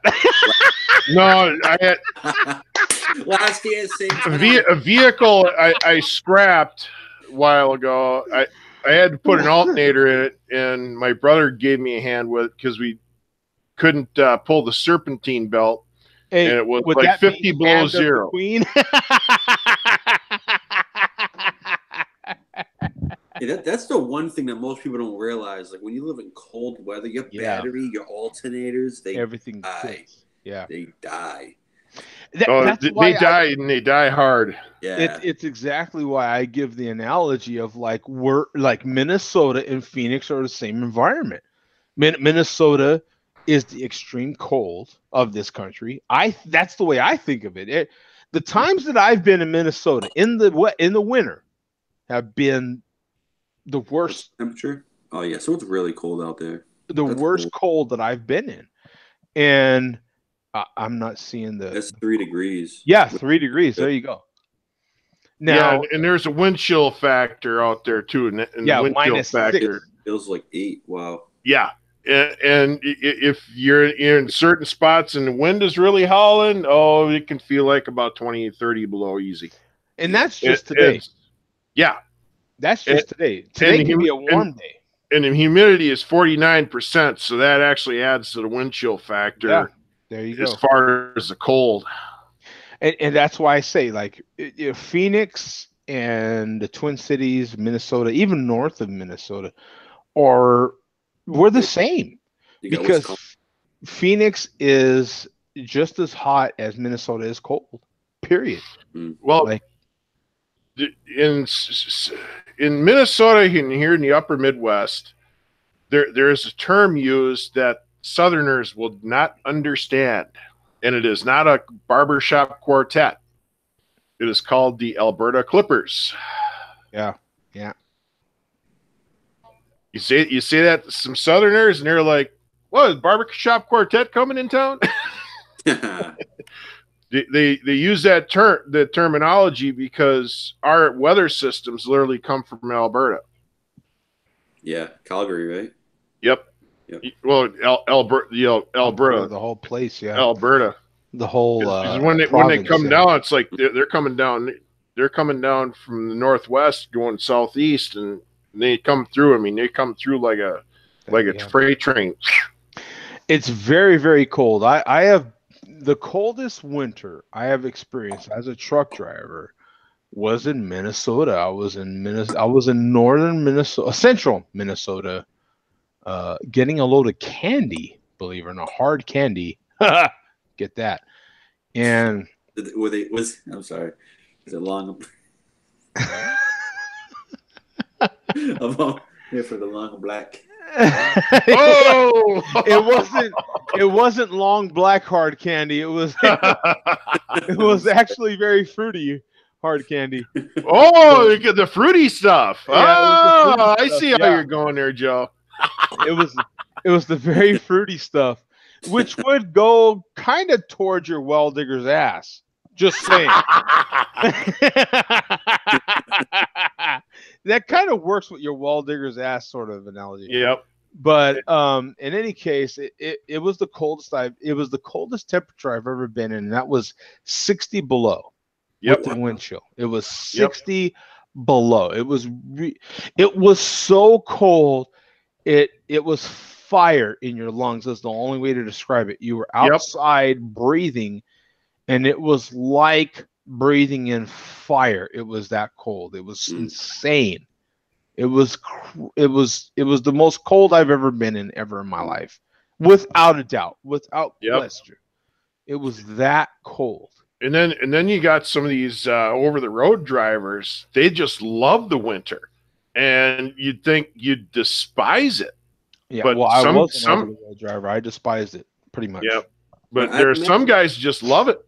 I'd imagine if you're like an independent contractor over the road, there's more jobs openings. You know what I mean? There's more. Vanna says Andrew drinks Minnesota's finest semen. You can't drink it. It's a wind chill. There's a wind chill factor, so you'd have to kind of. It's like a popsicle at that point. Yeah. You know. I'm sorry. So you can't drink it. You'd have to kind of chew it. Yeah. You know, I mean, had some moose drool last night. Oh, there you go. There you go. That adds to it. That adds to the analogy. Nice. That's perfect. I can remember. And it had another one of these little guys. Another lock and dam. Okay, perfect. Yep.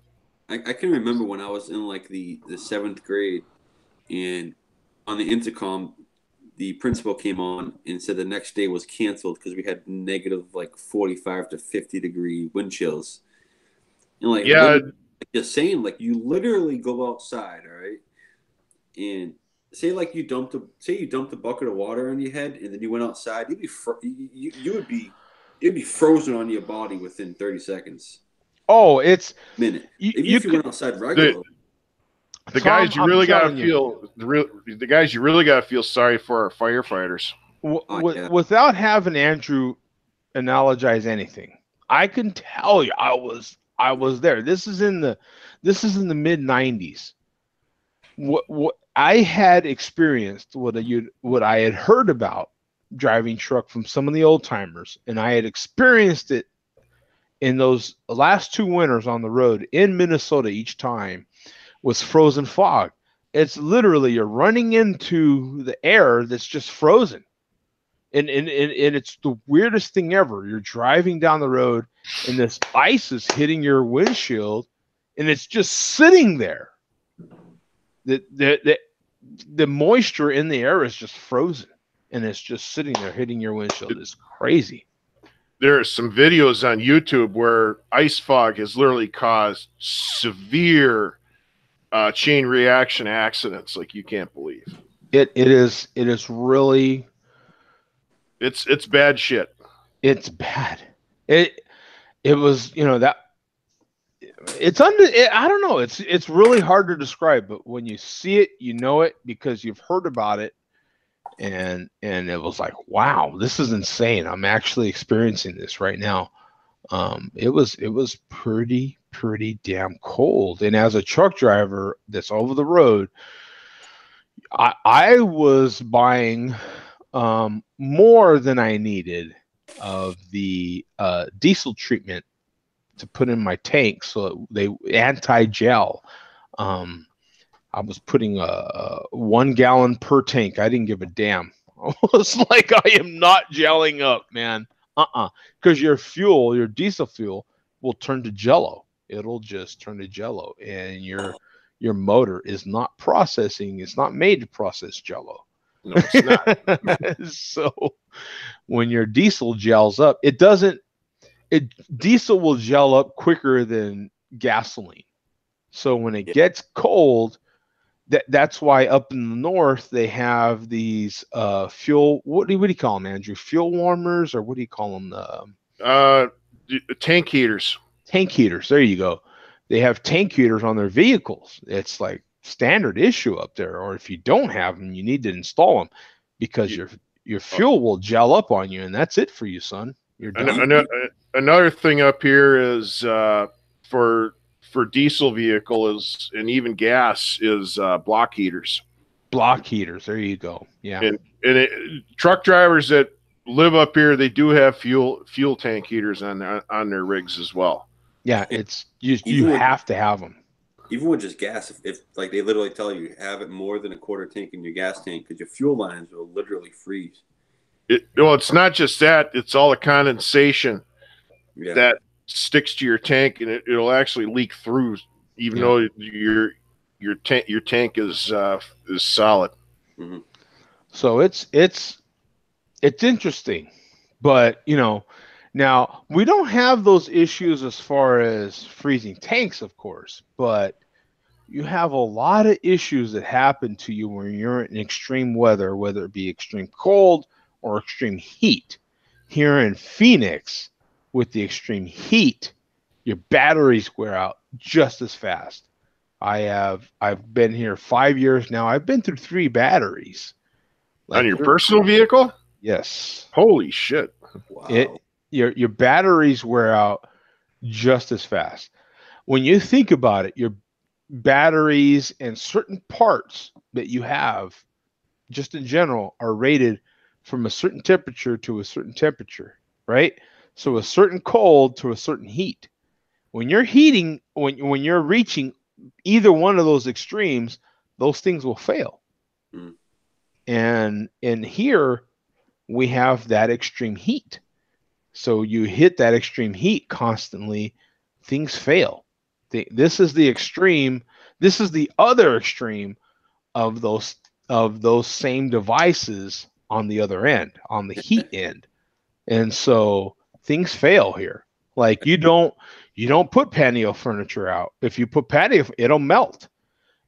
Like you put a ceiling fan out in your patio because you want to enjoy the patio fans. Often are like this. You see my hands, the way that my arms are built, like they're like. You go look for a new house or your house shopping, you will often see cheap ass fans like this because they're not rated for the heat. The blades will just literally melt over like this. It's too hot. It's crazy. I got a question though. Like, you know how like you like medications and certain things, or certain like anything, they'll be like keep at room temperature. Like room temperature in the north to the south. They don't get very specific, right? Yeah. Keep your room temperature. Your room temperature is what, like in the summer, like 85, maybe 95. Yeah, that's the thing. Like it takes a lot of energy in the north, in the fall, winter, spring. It takes a lot more energy to keep that room temperature. Mm. Out here in the fall, summer, spring, it takes a lot of energy to keep that room temperature. Yeah. It's the same thing, just one different season than the other. It's like I say, we're the same as Minnesota, just, you keep the spring and fall, you just minus the winter and the summer. Alternate those two. Yeah. So you still have 3 seasons where it's that same extreme. But then you have the winter, you subtract the winter and add the summer, or subtract the summer and add the winter, depending on where you're at. And that's why we have so many people here that own homes down here from Minnesota. Because in the winter, they snowbirds. They move down here. And then when in the summer, they move back because it's too hot. So there's a lot of people from Canada that own homes down here in Arizona. You have Arizona and you have Florida. 2 big, huge retirement areas, right? Affordable is one main thing, and that's why Southern California is out, because the taxes. Taxes, but the cost of living there is redunculous. And Arizona's a lot cheaper. And the weather's way more consistent, and that is hot. And when you get older, a lot of older people, it's funny because there's a fine line between being older and liking some heat and being older and not being able to take as much heat. It's just kind of weird, but there's a fine line there. But it's like being older and not be able to take the cold. like not that you can't take the cold. It's just that your bones can't take the code. Yeah, Cold. it's that way. There's a lot of areas out here that there's golf cart roads. There's golf cart lanes in the Wow. street. Like there's that many retired people In the street. in certain parts, not in Phoenix. Yeah. Not going to see it in Phoenix, but in other metro areas, yeah, it's very common. You go in Sun City, it's very common to see golf cart lanes, man. There's that many golf carts. And you'll see them driving everywhere. You'll see them parked at 7-Eleven. You'll see them everywhere at the grocery store. Badass golf carts too, man. I mean, these things are nice. Yeah. That's cool. It's hilarious to see, man. If you're, when you're not used to it, it's hilarious to see golf carts, man. And they're like that serious. They're like, yeah, whatever. So what are they doing? Do they have like customized trailers so when they go grocery shopping or something? Or some of the golf carts are, they have like a little bed behind them, like a little pickup sort of bed. Okay. So they almost look like a John Deere Gator then. Yeah. I mean, you've seen them actually. It's just a matter of, some are 2-seaters. And so, they're kind of 4-seaters, but they're 2-seaters. In the back part is just a bed. Some are, they're all sorts of different applications. But some do have trailers. Some do. And they're quick. Some of them are fast. Like it's amazing. Some are fixed up. They have wheels and tires and sound systems and everything. And some of them thump just as loud as any other car that has a sound system in it. I mean, boom. Like it's crazy. And the funny thing is they'll go faster than a Prius. Some of them do. It is funny. I wish I were able to film some of the places that I go, because some of these communities are literally made for that sort of lifestyle. And some of the communities they cater towards that. I mean, that's their market area. That's literally, that's why people move here, is to retire. And so those areas are made for golf carts and all those sorts of things. The priority is on that. It's fun to watch. Like it reminds you, okay, I'm in that place. That's where we're at. Like, what can you do? You know what I'm saying? That's, it's funny. It's a different, warmth makes its own sort of climate and its own sort of people that go to it. And cold does the same thing, right? Like cold has its own necessities, its own culture. People in the warm weather are more laid back. People in the cold weather are more pushy. I don't know, man, because extremes makes its own kind of impatience, right? Like heat can make its own sort of impatience, right? Like, hey, man, I ain't got time for this. It's freaking hot. Get me out of this. I want to go back to the AC. Oh man, Auto Dale is out there, or whatever it is. People that fix on cars must make a killing on ACs. They must make a killing. Oh, bro, the AC out here is the real deal. Yeah, there's some people out here that would argue it's the coldest place they ever lived, because the AC is, in the summer, it's everywhere you go. You're going to meet the coldest AC you've ever been in your life. It's the best. It better be, right? The only other place where it would be just as challenging is where Earth lives. Earth don't live too far from me, really. It's a matter of hours. And where he is at is actually a degree or two hotter. So, well, we're in very similar climates, me and Earth. So, except that he's in California. But we're in very, very similar climates. So he understands exactly what I go through, because he's sometimes a degree or 2 or 5 even hotter than we are, depending on the day and the weather. But yeah, it creates its own deal. You know what I'm saying? He's out there by Palm Springs and I'm over here in Phoenix. So it's interesting, man. how far is Flagstaff from you? 2 hours, 2.5 hours. Yeah.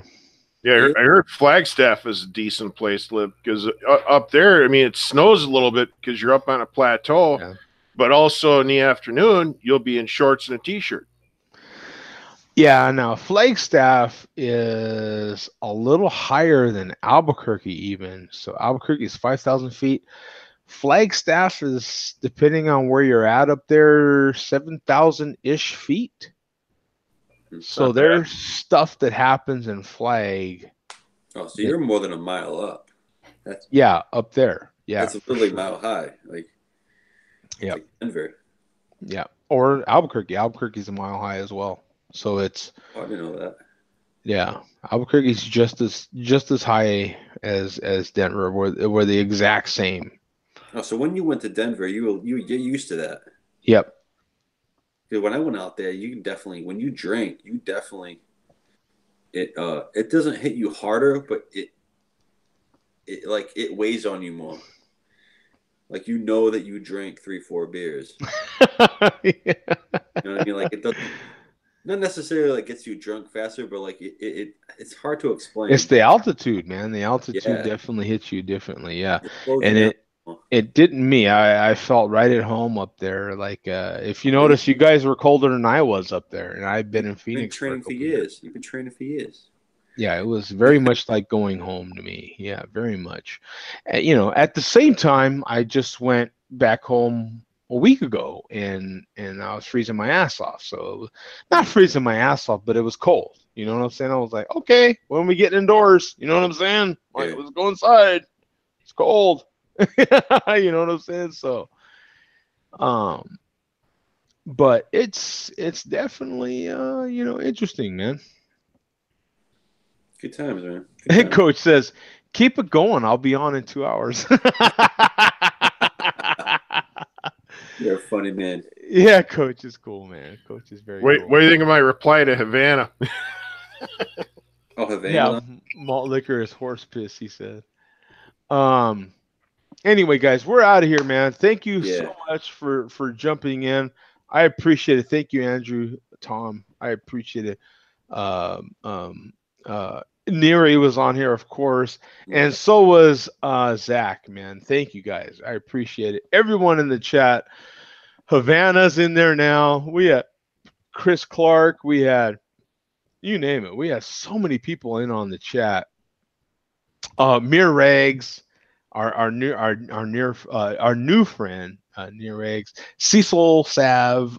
God, we had plenty of new people in here I'd never seen before. Sports Fan, I've seen him before. 316. We've seen him before. The Modstrabator, actually seen him before on here before. So thank you for jumping back in. TN Kenny, Farm Boy Chase, thank you. So many. Dirk, a lot of guys jumped in here, man. I really do appreciate it. We'll be back here tomorrow, 7 p.m. Eastern. I'll go ahead and start. I'll sometime today. I'll post that up here, so we can have a show tomorrow. So no need to wait till next Saturday. We'll have a show tomorrow, which would be awesome. Probably a nice long show. Hopefully Bum will be able to jump in on that one, and we can get some of the regulars jumping in on here. Hopefully not everybody's sick. I know Mark has been. Me and Mark keep in touch regularly. Been a bug going around. There's been a huge bug going around. Like I was saying earlier, it's Chase said he was sick. I've had some friends of mine in New Mexico sick. Mark is in Georgia. He's been sick. And it's like a serious bug, too. Like, when you get this crap, you're done for a week. Yeah. Like, it's crazy. So, different stuff is happening to people. The stuff coming out the back, stuff happening in the head, stuff all over. You know what I'm saying? So, it's a bad one. Hope everyone gets better, at least. Yeah, hopefully. And I mean, when you're that sick, you don't want to have anything but water and possibly some broth and soup. I mean, when you're in that kind of condition, You don't want. I had food poisoning like a couple of weeks back, and it was like when I told you it was bad. It was. I was at the point where I didn't even want to eat. I didn't eat for like 36 hours. It was really bad. Let me tell you, I get that way sometimes, and for a fat guy not to want to eat, you know it's serious. That's like, that's like an alcoholic don't want to drink. Like, come on, right? Like, you got to support the habit. When a fat guy don't want to eat, you're like, okay, that's pretty damn serious, man. Should we call 911? Yeah, exactly, right? Exactly. All right, guys. Thank you so much for joining in.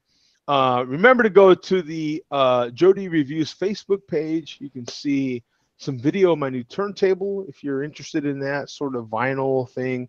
Video, at least photos of my latest huge beer haul that I had, as far as cost-wise, that is. And some of the videos or some of the things I'll post on there are because YouTube will kind of try to clamp down and on all this stuff. So that part kind of sucks. But at least there's another place where I can kind of post stuff and you guys can see it and enjoy it if you want to. We'll see you guys tomorrow, 7 p.m. Eastern, right here on Share Beer on YouTube. And next Friday as well. What did we say, Tom? Noon Eastern, right? Noon I believe Eastern. It's either noon or 1 Eastern. Have you been on here for 3 hours or 4 hours? I think because I'm kind of. I started it at 10, so we're hitting 4 hours. We're about to hit 4 hours. So it's about 8 minutes to 3 here at Central Standard. Yeah. So it's almost 2 here. So that it almost 4 hours. So there you go. We'll go back to your regularly scheduled life here in a second. So take care, guys. We'll see you, man. Peace out. Later, guys. It's been real. All right, man. I'll try and get on tomorrow if I can. Awesome, man. We'll see you.